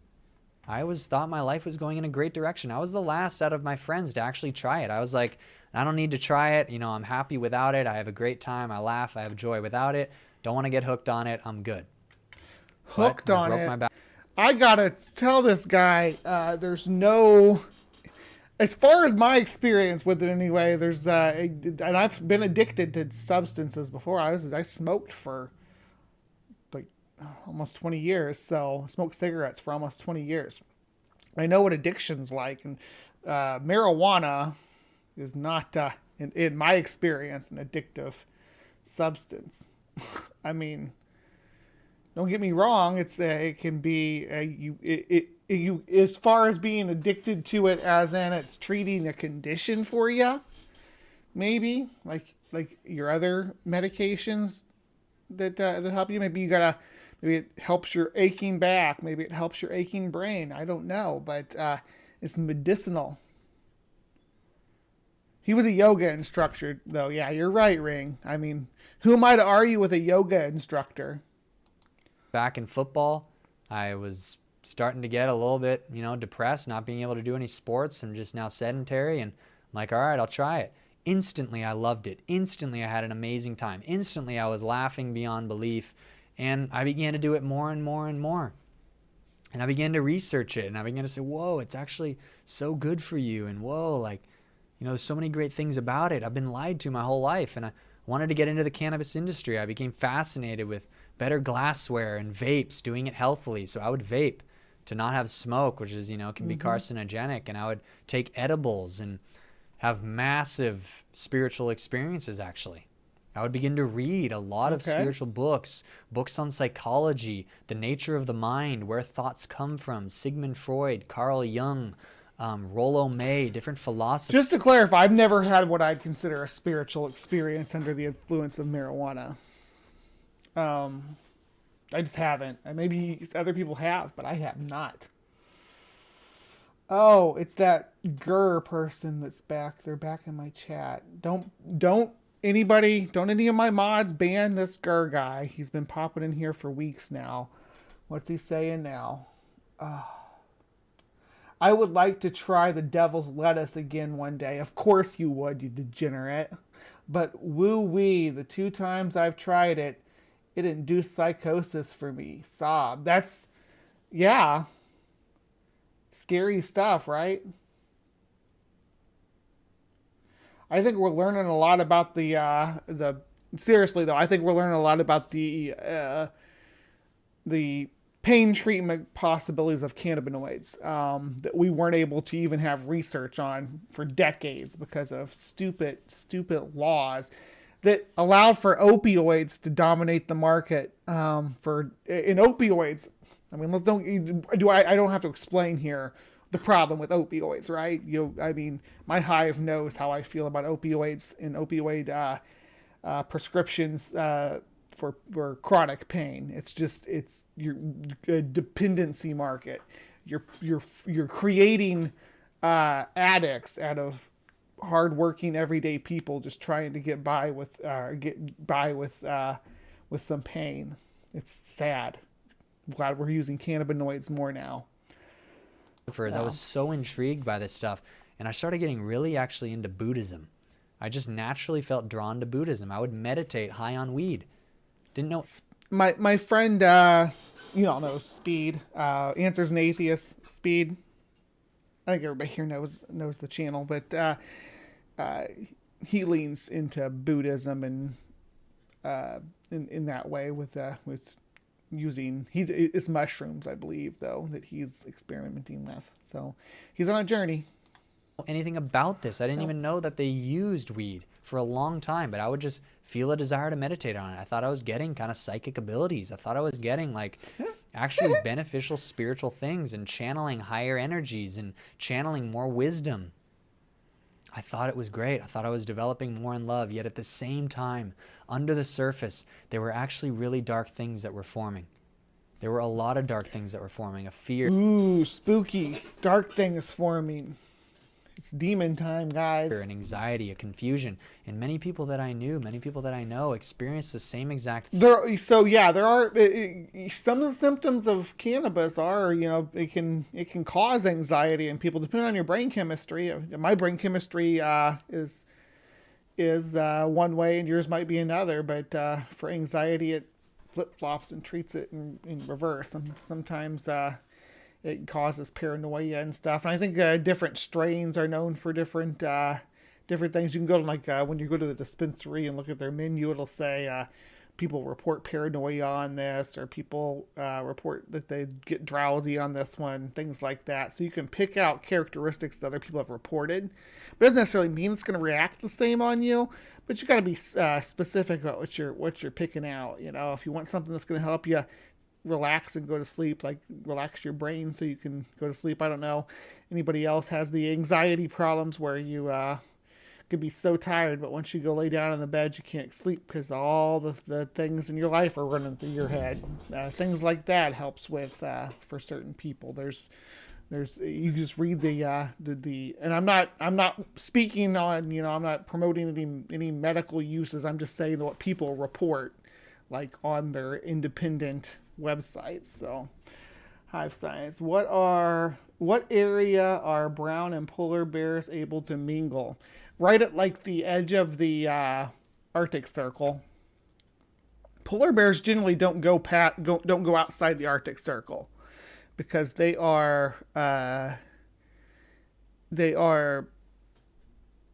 dependent on sea ice to hunt their prey, which is generally seals. That's what they've evolved to hunt. Seals and to a lesser extent walruses and whales, but they'll eat anything they can get their claws on, of course. Many people actually want to quit and they try, but they just can't. And then on the surface, it's like everything's good, that it's fun. But when you actually get deep, when you actually ask yourself, when you actually look back and take a bigger look at your life and how you feel about doing it and doing it that often, many people don't like it. Many people don't want to be. They try to quit and they can't. Why is it that people who get into weed and who become spiritual, many times they naturally get drawn to these same religions that we have historical documents talking about weed being used for? Hinduism, yoga. So many hippies, so many people who smoke weed and get into this become like yoga teachers, going to an ashram or getting into Qigong and Tibetan philosophies of Buddhism and just the whole Eastern religions, all of that Eastern religious thinking and philosophies on life. It's very common that people smoke weed and get into that. People smoke weed, they leave Christ, they leave the church, and they get into that.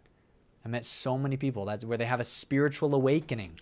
I don't know if you're in the minority of people, Gar. There's a lot of people who report anxiety from marijuana, especially certain strains, but some people just in general. And then there's other people that report that all strains just make them go to sleep too. So it really does depend on an individual basis for some of the side effects. Yeah. Yeah, I've never tripped off of marijuana though, never, not once.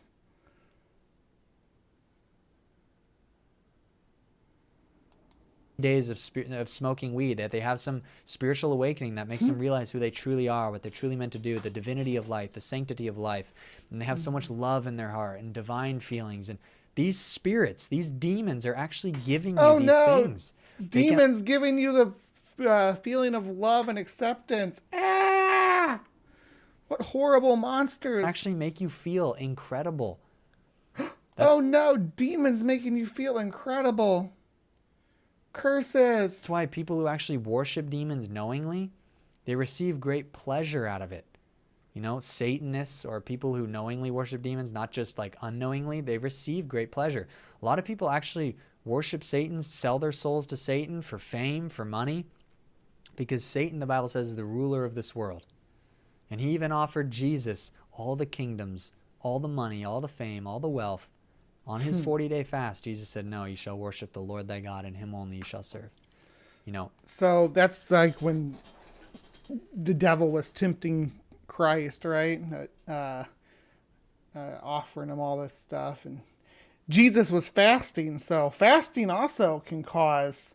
Actually, fasting is more likely to cause hallucinations than cannabis is, as far as I'm aware.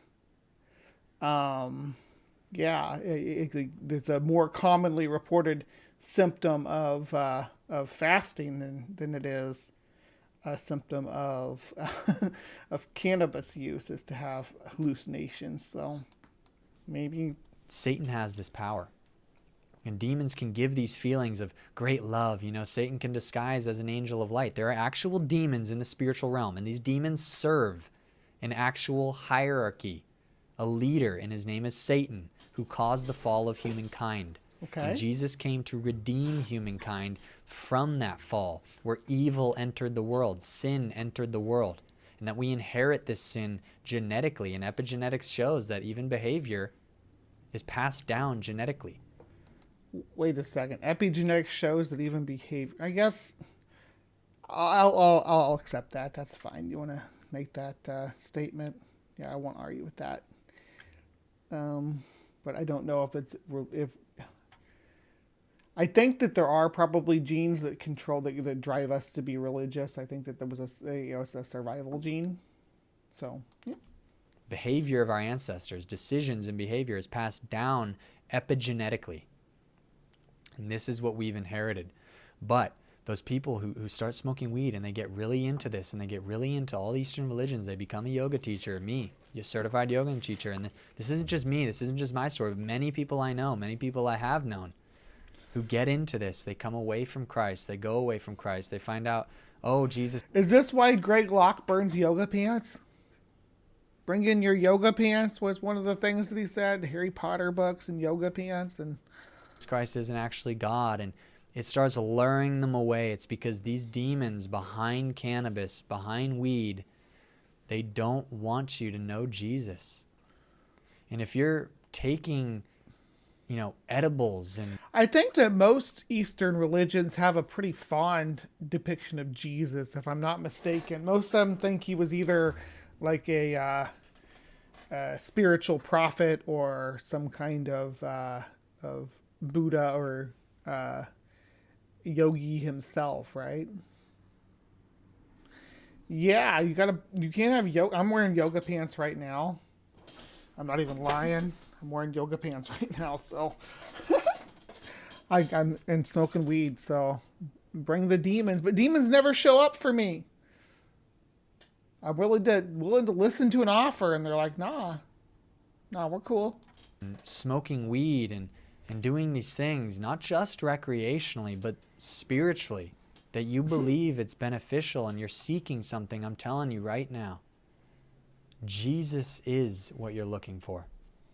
Now, I didn't just have these beliefs on weed after I was saved, after I came to Christ and realized that Jesus is God. I actually stopped smoking weed a couple years before that. I actually just started realizing... I don't believe that Jesus is God, though. What about people like me who don't believe in your book and all that? This is not good. I do not want this. This is not bettering my life. So I stopped doing it all together. But as I got saved, as I got stronger in the Lord, as I got more discerning and started encountering many demons in people who were afflicting them and tormenting them, and they would give their life to Christ. The demons would get cast out, and dots started to connect. Psychedelic experiences. You know, weed is a mild hallucinogen. It's categorized as a mild hallucinogen. And when you take very high dose edibles, you actually have very similar experiences to psychedelics, LSD, mushrooms. That's what people do it for. That's what the ancient Hindus did. High dose cannabis for spiritual experiences to contact divine beings. And when you take weed, when you smoke weed, when you get high, you are opening the door spiritually for beings to communicate with you, to lure you away, to deceive you, to guide your life, instead of the Holy Spirit to guide you, to lead. How do you know, though? You're just making an assertion that, hey, the ones that the spirits that come to you when you're stoned are evil, and the ones that come to you when you're sober are good. I don't know where you're making that assertion from. Lead you. These demonic spirits begin to lead you, and they're very deceptive. They will keep you in. They will keep you engaged. They will keep you lured until your life, in the grand scheme of things, is not going anywhere. Until you're actually relying on it to feel spiritual. That's what happened to me. I was just like relying on smoking weed to feel spiritual and to get that spiritual feeling, because it does open you up to the spiritual realm. It does open you up to these things. What is the spiritual realm? Will you describe it to me? Because you just assert that it's there. I guess a lot of people just go off feelings about it, but I don't, and I've tried to engage with the spiritual realm, but it just, as far as I can tell, it's non-existent. It's a brain state. Things for a greater connectivity to these beings. That's why the ancient Indians used it to communicate with those demons. It facilitated it more easily. And actually in ancient China, in the Tao... Yes, these deities that are older than your entire religion, they're demons. But your religion is the real one. Good grief. And Qing, I believe, is the name of the historical document that talks about, they believed that you communicate with devils through long-term cannabis usage, and that it lightens one's body and allows communication to spirits. This is historical document of China talking about cannabis, where it actually allows you to communicate with spirits. And that's what happens. People think they get psychic abilities. People think they have a spiritual awakening, that they're a light worker. They go on this whole new age journey, and they think all these things. I did have a new age journey, but I learned it was all in here without having to without having to abstain, without having to ignore whatever benefits and things like that. So yeah, add a story into his CV. Right? Things about them after weed gets introduced to their life. It's very common. And if you're smoking weed, if you're somebody who's done it in the past or who's doing it right now. So he's gone through and he's like, all these other religions, they say that marijuana use can help with your spirituality. And then he's like, nah, that's all demons. He's like all these religions, and then nope, it's all demon. I'm telling you, Jesus is real. God is very real. You don't need to smoke weed to have these spiritual experiences. You don't need to smoke weed to access the truth. God is here right now. Jesus Christ is here right now as you watch this video, and he loves you very, very much. Everything that you're seeking, everywhere you've been, any state of your heart, and times you might have had a bad experience on weed, like many people who've had horrible anxiety, panic attacks. I've never had an experience that was bad that I blamed on weed. I have had bad experiences while I was high or stoned or whatever. But it was never the catalyst of the bad experience. Never. It's fear that has struck them very hard. That is very real. And Jesus sees you. And Jesus wants to heal you. He is very real, and he is alive right now. Just open. He's alive right now, really. I thought we were waiting on him to come back. He's already back. Have you seen him? Tell him that the people have been looking for him. Open your heart to him. Open your mind to him. Ask him to come into your life. Choose to follow him. He is the way, the truth, and the life. In him is perfect love. The Bible says God is love. And that perfect love... Yeah, but there's a video on YouTube that says Shrek is love. How do I know which one's telling the truth? How do I decide? casts out all fear.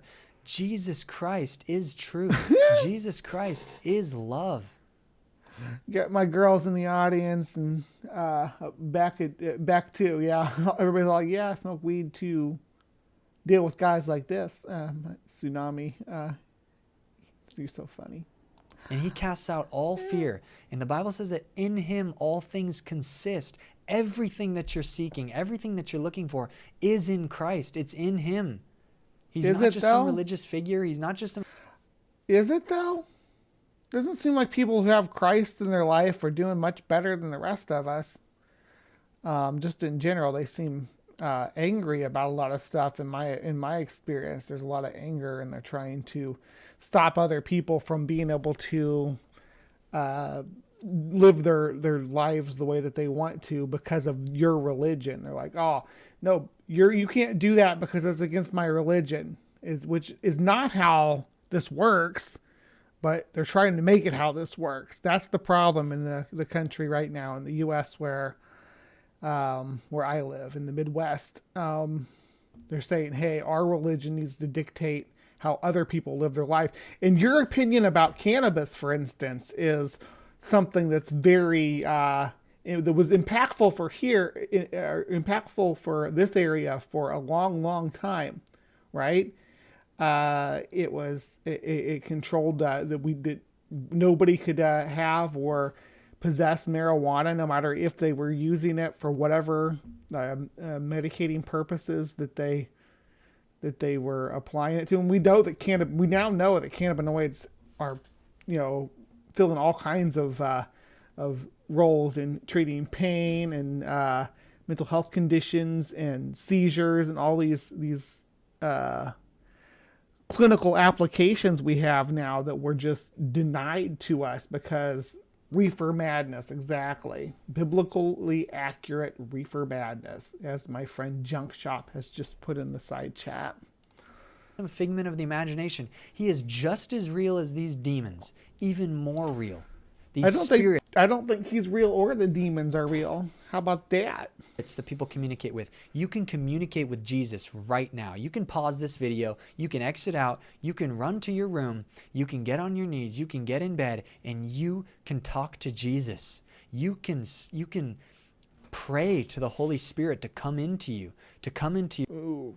Why you gotta make it sound all sexual though? I'm serious. He's like, go to your room, get in your bed and get on your knees, and Jesus will come into you. It's like, oh, sweetie, why you gotta make it sound like that? Your life, to guide you, to speak to you, to get all of these demons that might be tormenting you, causing depression, causing anxiety, causing confusion of your identity, lostness, all these deep pains that you've gone through. Yeah, that's what I'm saying. He's like, get into bed. That's not a normal thing, right? Am I right? That's not like a normal. Is this biblically, Christologically, Philip? No, because this guy's not Australian, but he's always talking about making love with the Lord. Healed by Christ, by the power and authority of Jesus. He can heal and restore everything sevenfold. You don't need to do this anymore. You can be free. Today, right now, as you watch this video, you can go throw away your bong. You can go throw away your multi-$100 bong, your vape, your weed, any weed that you might have. You can throw it away right now, and it can be totally done for the rest of your life. You can quit. You can get rid of it. Yeah, if you're having negative health effects from marijuana, definitely quit. You can quit. It's not a big deal. Just do it occasionally. I'm telling you, this will hinder your life. This will limit your ability also to serve God. If you're a Christian and you do this, and you're doing it maybe for physical reasons of helping your body heal, or you're in pain, find another source. Trust me, you are. What? Another source? Do you support like prescription drugs like Oxycontin and stuff like that in place of it then? Are opening doors in the spiritual realm that will affect you, that will draw away something that is more precious than your body. Fear not who can kill your body, but he who can cast your soul into hell. The soul is more important. The soul is eternal. Don't fear the things of this world in your temporary body. Focus on your soul, the righteousness of your soul, being more like Christ. Yeah, I'm talking about the people, but you just mentioned people that are actually taking it for pain and for, you know, actual medical conditions, right? So what is your alternative option? You can't just be like, oh, find another mean. You really have something, and you're gonna lean on other pain medications that are much worse, like opioids, right? I want to pray for you. If you want to quit, if you've decided that I don't want to do this, I've known deep down always that this has just not been good for me, that it has led me astray, that it's led me into these things that really have no fulfillment at the end. All these spiritual practices, I did this for this many years, I did this, and I have no peace. I have no fulfillment. I want to pray for you right now. I pray right now in Jesus' name. In Jesus' name. That every single spirit of addiction, spirit of addiction, spirit of bondage, spirit that has come in through weed, be gone right now in Jesus' name. Leave your life right now by the power of the blood of Jesus. Every spirit and demon of Shiva, Shakti, Brahma, Vishnu, every single demon that has entered your life, I cast. Those are not demons. Those are not demons. Nope. I disagree with you that those entities that you just named are demons. You're like Bob Larson, who says Thor and Loki are demons. I didn't know you were gonna do some deliverance here, though. This is fantastic. Cast you out right now in Jesus' name. I cast you out right now, every spirit. In the name of Jesus Christ, I pray, Holy Spirit, that you fill them right now, that you fill their heart, you fill their mind, Lord, that you show them you're real, that you reveal yourself. Yeah, do it, dude. Homeboy's asking for it. He's one of your lead pitchers, so please To perform. them, God. Reveal yourself to them powerfully, Jesus. Come into their room right now. Come into their heart. Holy Spirit, make yourself known to them. That you are everything that they've been seeking. That you are the comforter. That you are the deliverer. That you are their savior. I was not expecting deliverance ministry. I'm being exercised right now. Do you feel it? Hold on, I'm going to stick my chest out like I'm being exercised. And that you love them more than they can even know. Lord, make yourself known. Break every chain that they've had that they're trying to quit from. Free them like you did on the cross by your blood and by your power. In Jesus' name, amen. I hope this video blessed you. I hope this shed... So he can do that. Other people, we have to go stand in a certain event, you know, at a church or something, hold our hands up to the sky and close our eyes and... I mean, people are out there doing that, trying to get what he's just handing out for free like candy with his yoga degree. So in conclusion... Shed light on the actual roots of cannabis, of weed, and how it was used and what it actually does. And many people share the same story as me. And if you do, please reach out to me. You know, I would love to be able to connect and help any questions that you might have, because I've been through this. You know, I've had a lot of, even when I was smoking a lot of weed and I would do it at school, I literally would have anxiety attacks where I couldn't even speak. I used to be very outgoing, and then I suddenly became very introverted. And I suddenly thought this was my true self. I suddenly thought that was actually my actual identity, but it wasn't, never was. And God has been restoring me massively as I've continued to seek Him and understand the truth that's in God's Word. Read the Bible, study the Bible, and pray to the Lord. Well, because the section here was called a prayer.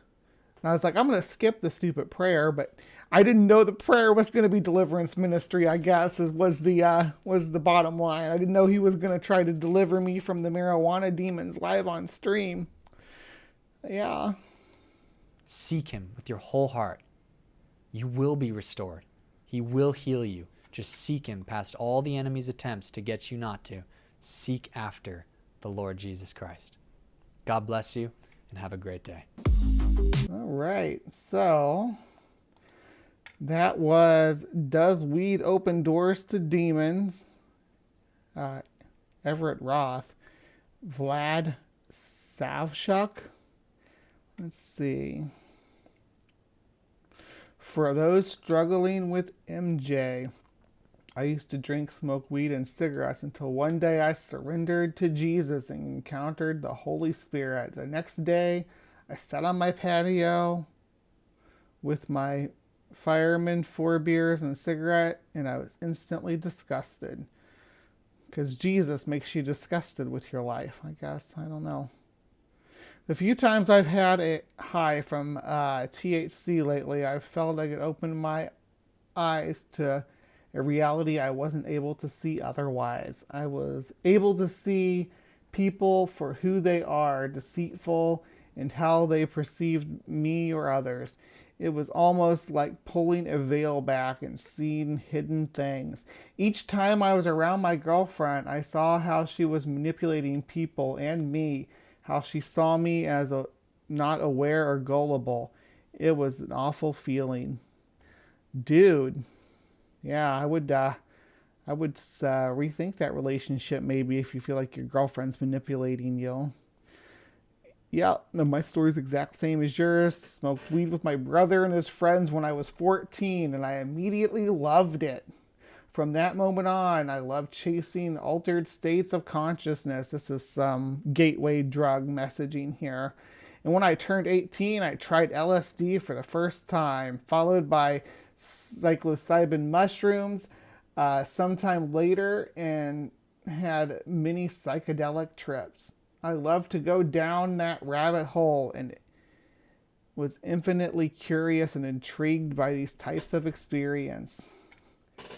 This was then followed by me getting drawn into Eastern religions, practices such as meditation. I was raised Christian, blah, blah. And then they find Jesus, yes. So, yeah, this I don't think this guy that we just watched, I don't know if this is his channel or not. I think it's a different guy. Yeah, it's a different guy. The Does weed guy open? whose channel it is this guy. I want to share my Everett Roth, talking about New Ager tells all. He's like I was a former New Age person. Oh, to modern day sorcery, weed, shrooms, LSD, ayahuasca. Yeah, so he's got a few videos, and we might go back and revisit this this topic and see what else he says about other things. These yoga poses, worship demons, and things like that. Good grief. Modern day sorcery. Wow, oh wow. Oh yeah, he is a Bob Larson friend, the Real Exorcist is one of his featured channels, and we was just talking about that. I was like being sarcastic when he started talking about that the Hindu gods were demons. I was like, that's like Bob Larson. Bob Larson appears. A wild Bob Larson appears. All right, so that was a bit of Creation Watch for you guys today. I hope you enjoyed that. And everybody watching this on Creation Watch Wednesday, please remember to hit the like button, and then leave a comment about if you've ever had a spiritual experience with marijuana. Let me know. Or something that seemed like a spiritual experience at least. And then, then go and hit the bell notification for CryptoCorner this Friday, because it's going to be a good one. So check that out. Please remember to be kind, take care, and we will see you next time. All right, and for my live from the Hive audience, you guys stick around because we got spiders coming up next. Unless you're scared of spiders, and then run away. No, you don't have to run away don't run away because we got some Chat GPT nonsense going on too. So I will see you guys over there. This one's for you, Ring.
All right, who is ready for some Hive Sci tonight? We got some arthro news for our arthropod updates. Please tune in, and I'm going to do this just like this. Attention, San Diegans. I'm Bree Burgundy. And in today's top story, tarantulas are back on the streets in San Diego and looking for love. It's the annual mating ritual of the tarantula time again. All right.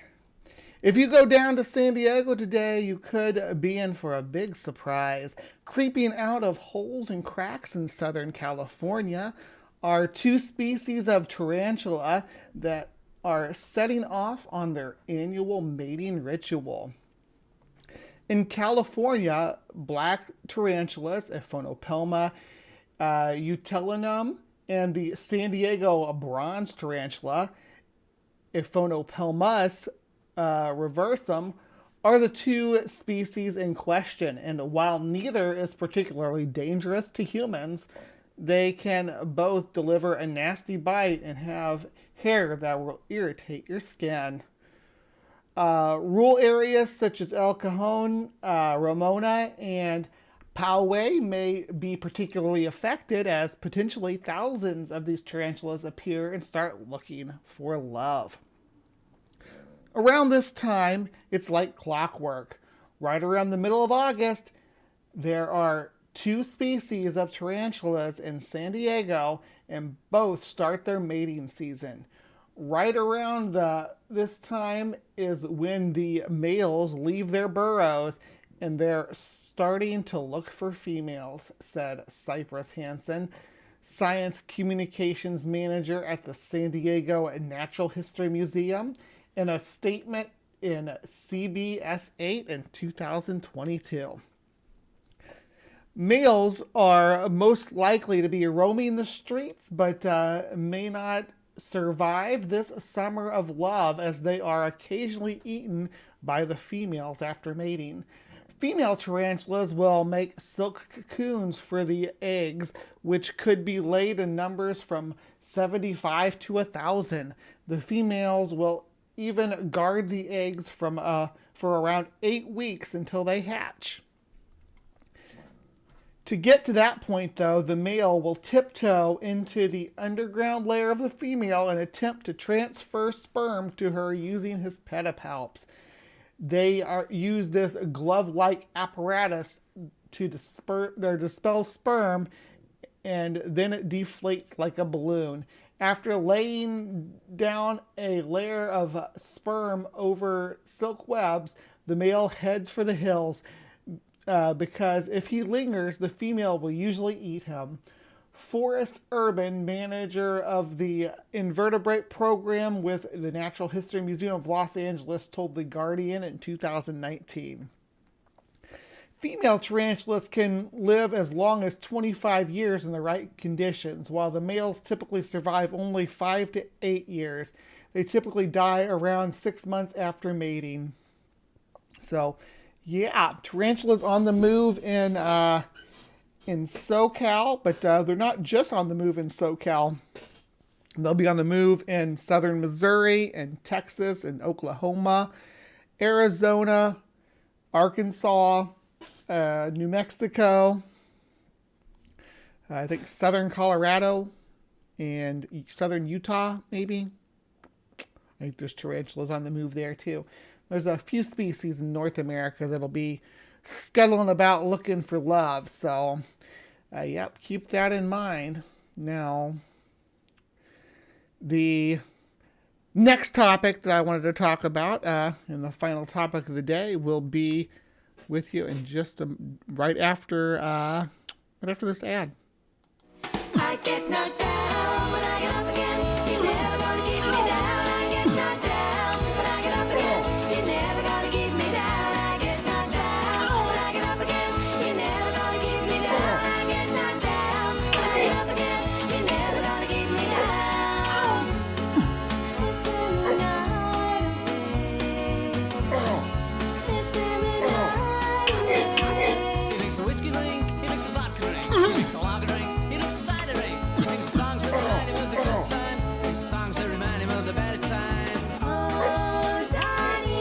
Johnny boy, Johnny boy.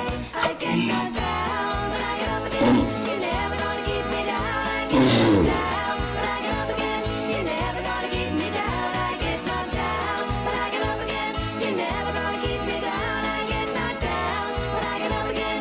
You're never gonna keep me down.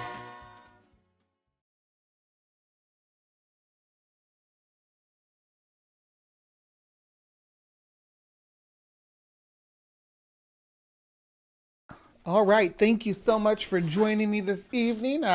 We got a little bit of a wild ride to go over here because this is actually, from the Washington Post of all things. So we're gonna read through this article and see what we think about it. And I have a programmer in my side chat. I might have more than one programmer, so I know at least Porpoise is a programmer. So we're going to talk about the notion that ChatGPT leans liberal, research shows. Yeah, it's like reality kind of has this weird left-leaning bias, right? That the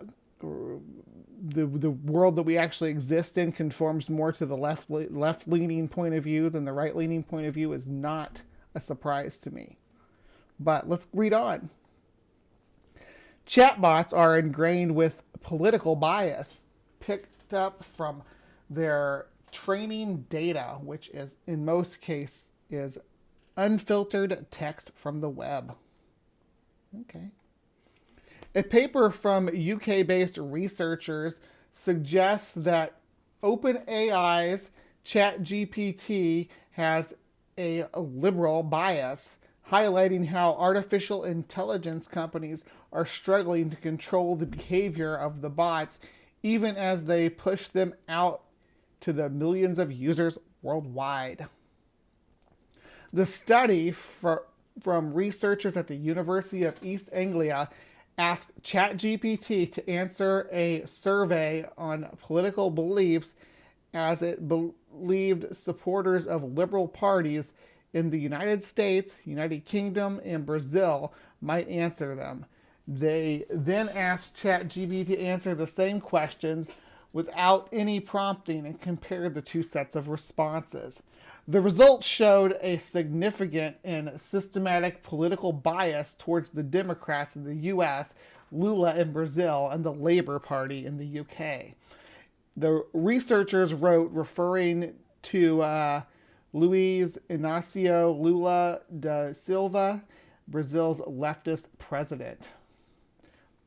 The paper adds to a growing body of research on chatbots, showing that despite their designers trying to control potential biases, the bots are infused with assumptions, beliefs, and stereotypes found in the realm of data scraped from the open internet that they are trained on. The stakes are getting higher as the United States barrels towards the 2024 presidential election. Chatbots are becoming a part of daily life for some people who use ChatGPT and other bots like Google Bard to summarize documents, answer questions, and help them with professional and personal writing. Google has begun using its chatbot technology to answer questions directly in search results, while political campaigns have turned to the bots to write fundraising emails and generate political ads.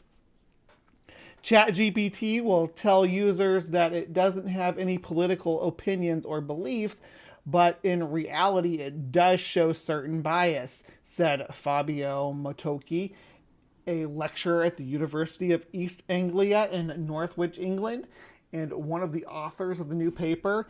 There's a danger of eroding public trust or maybe even influencing election results. Yeah, we should influence election. This should influence election results because these are, these are algorithms incapable of having a political bias or leaning. They don't have any dog in the race. They're just reflecting reality, and people are whining because the reality, again, as I said at the beginning of the segment, is it has a famously left-leaning bias, right? So when you compare both views, or you compare the political spectrum, it's to reality. It's going to suggest that the left is true. That's why when we fact check people like Donald Trump who speak from the right, it is often just they're lying. They're telling more lies in each sentence than there are words. It's wild. I don't understand why they can't wrap their heads around what this indicates.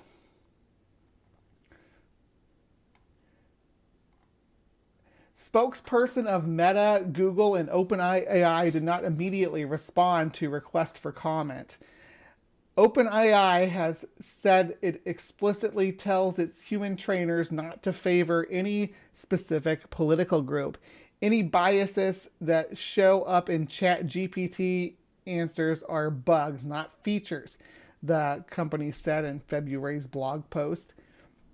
Though chatbots are an exciting technology, they're not without their faults. Google AI executives wrote in a March blog post announcing the broad deployment of Bard because they learned from a wide range of information that reflects real-world biases and stereotypes. Those sometimes show up in their output. For years, a debate has raged over how social media and the internet affects political outcomes. The internet has become a core tool for disseminating political messages and for people to learn about candidates. But at the same time, social media algorithms that boost the most controversial messages can also contribute towards polarization. Governments also use social media to try to sow dissent in other countries by boosting radical voices and spreading propaganda. The new wave of generative chatbots like OpenAI, ChatGPT, Google's Bard, and Microsoft's Bing are based on large language models, algorithms which have crunched billions of sentences from the open internet and can answer a range of open-ended prompts, giving them the ability to write professional exams, create poetry, and describe complex political issues. But because they are trained on so much data, the companies build them do not check exactly what goes into the bots. The internet goes into the bots. What do you mean check it? The internet goes into it. The internet reflects the bias held by people, so the bot takes on those biases too. And the bot, the people's biases, well, the factual information on there that's available on the internet, unfactual information too, unfortunately. But yeah, as far as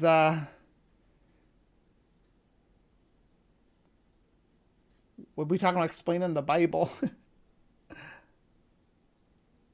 Oh, you guys. Where were we? And the bots have become a central part of the debate around politics, social media, and technology. Almost as soon as ChatGPT was released in November of last year, right-wing activists began accusing it of having a liberal bias for saying that it was better to be supportive of affirmative action and transgender rights, because it is. It's like evidence-based. You dingbat.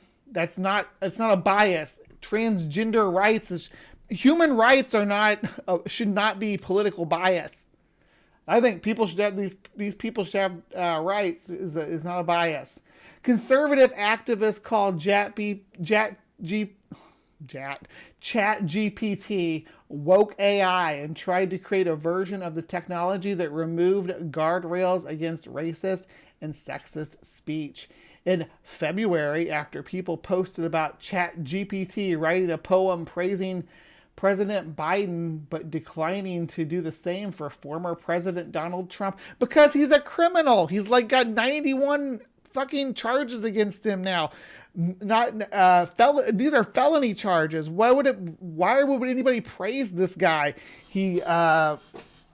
do good for our nation at all. He set things back about a half a decade. Why would it write a poem praising somebody? It's like saying it wouldn't write a poem praising Hitler.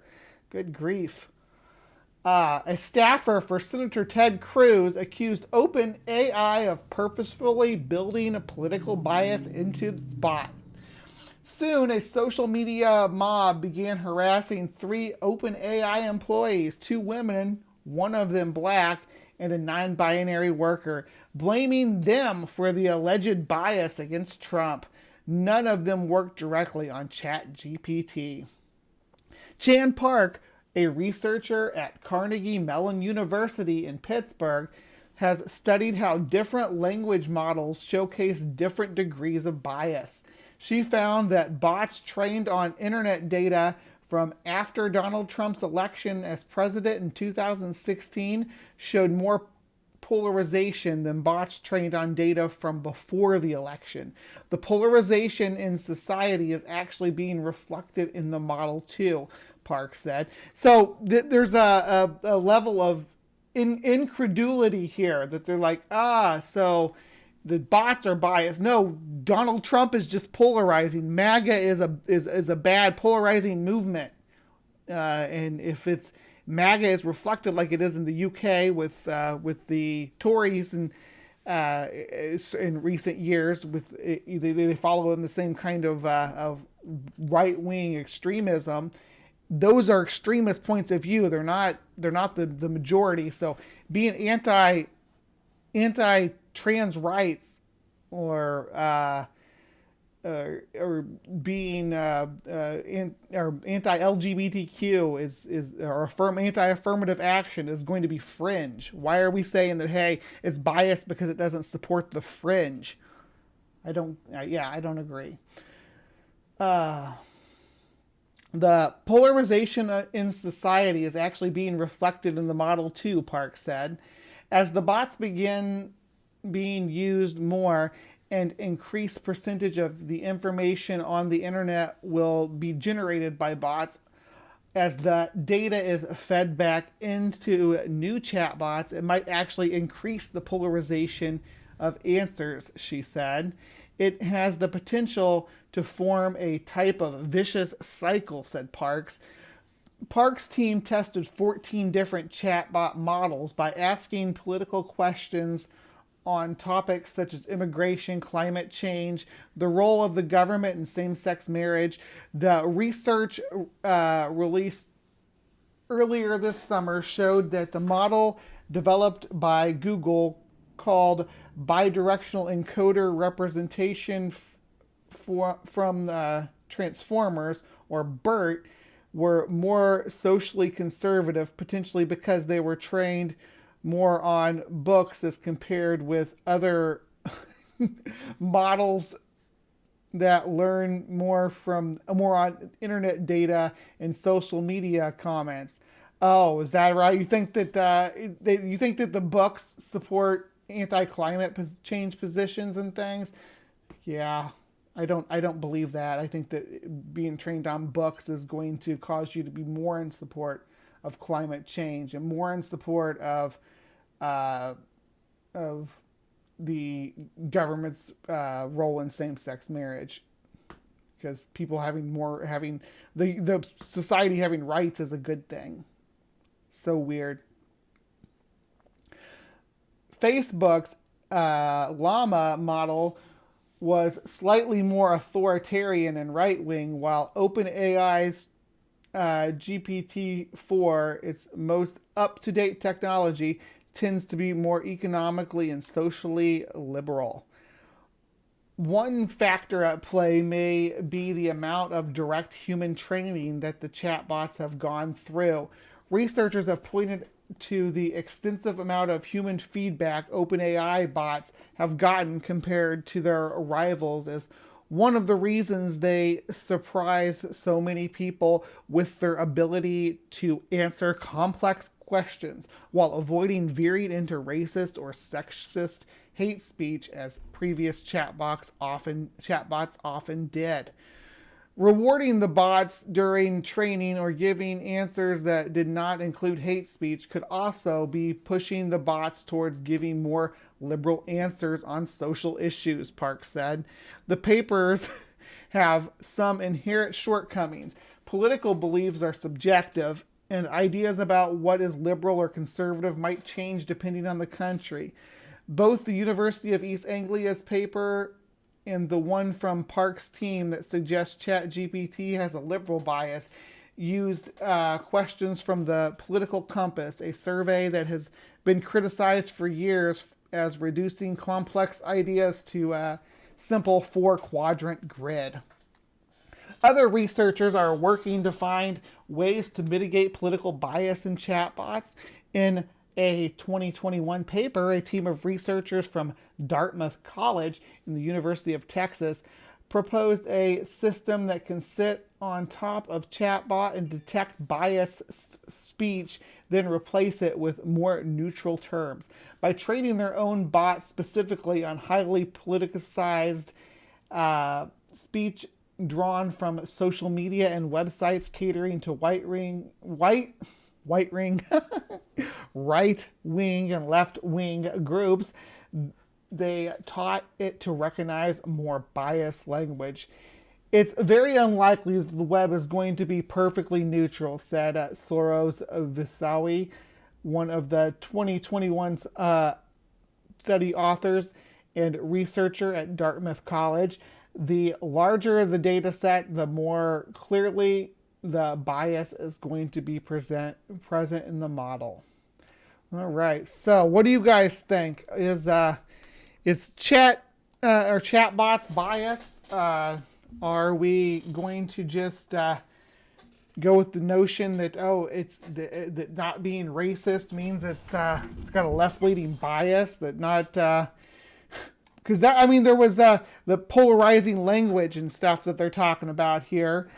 We should not have bots that want to do hate speech and have questionable ideas on scientific topics like climate change, but having sexist and racist commentary. Come on now. We don't need bots doing that. We don't need bots because kids are using these in school and things. You want a bot that's going to be racist? You want a bot that's going to be sexist? What are we going to teach it? We're going to start training bots on PragerU? Oh my gosh. Could you imagine a chat bot trained by PragerU? That'd be hilarious. All right. So, let me know in the comments below if... and if you have any questions or anything about this, definitely I'm willing to tell you my point of view about it. So hit me up. Anyway, please remember to be kind, take care, and we will see you next time. All right, live from the Hive audience, thank you so much for sticking with me through the show. Made it through yet another layer of live from the Hive. We had some wonderful monster action happening up in Alaska. And then we had marijuana open portals to demonic realms and get you interacting with demons. Then we had some tarantulas on the move out looking for love. And we wrapped this up with some weird article about ChatGPT having political bias. It's an AI. Anyway, I hope you guys enjoyed the show. I always enjoy putting them on for you. And please remember to like and share if you want to. You can hit the bell for the next show I have. I believe, actually, I think I have tonight. I have another episode of Cryptic Corner because throughout August, Cryptic Corner is going to be a double header, Friday and Saturday night. So I do have a episode of Cryptic Corner scheduled for this evening. I'm trying to see what the episode is so I can share it. And there we go. Ooh, it's the U.S. second crash site, so it's the Roswell episode. Here we go. I'm going to drop this into the chat here so you guys can pop over and hit the bell.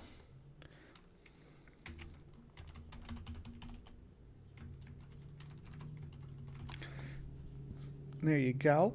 Yeah, and I guess that's it. That's it for today's show. Be kind. Take care. I will see you next time.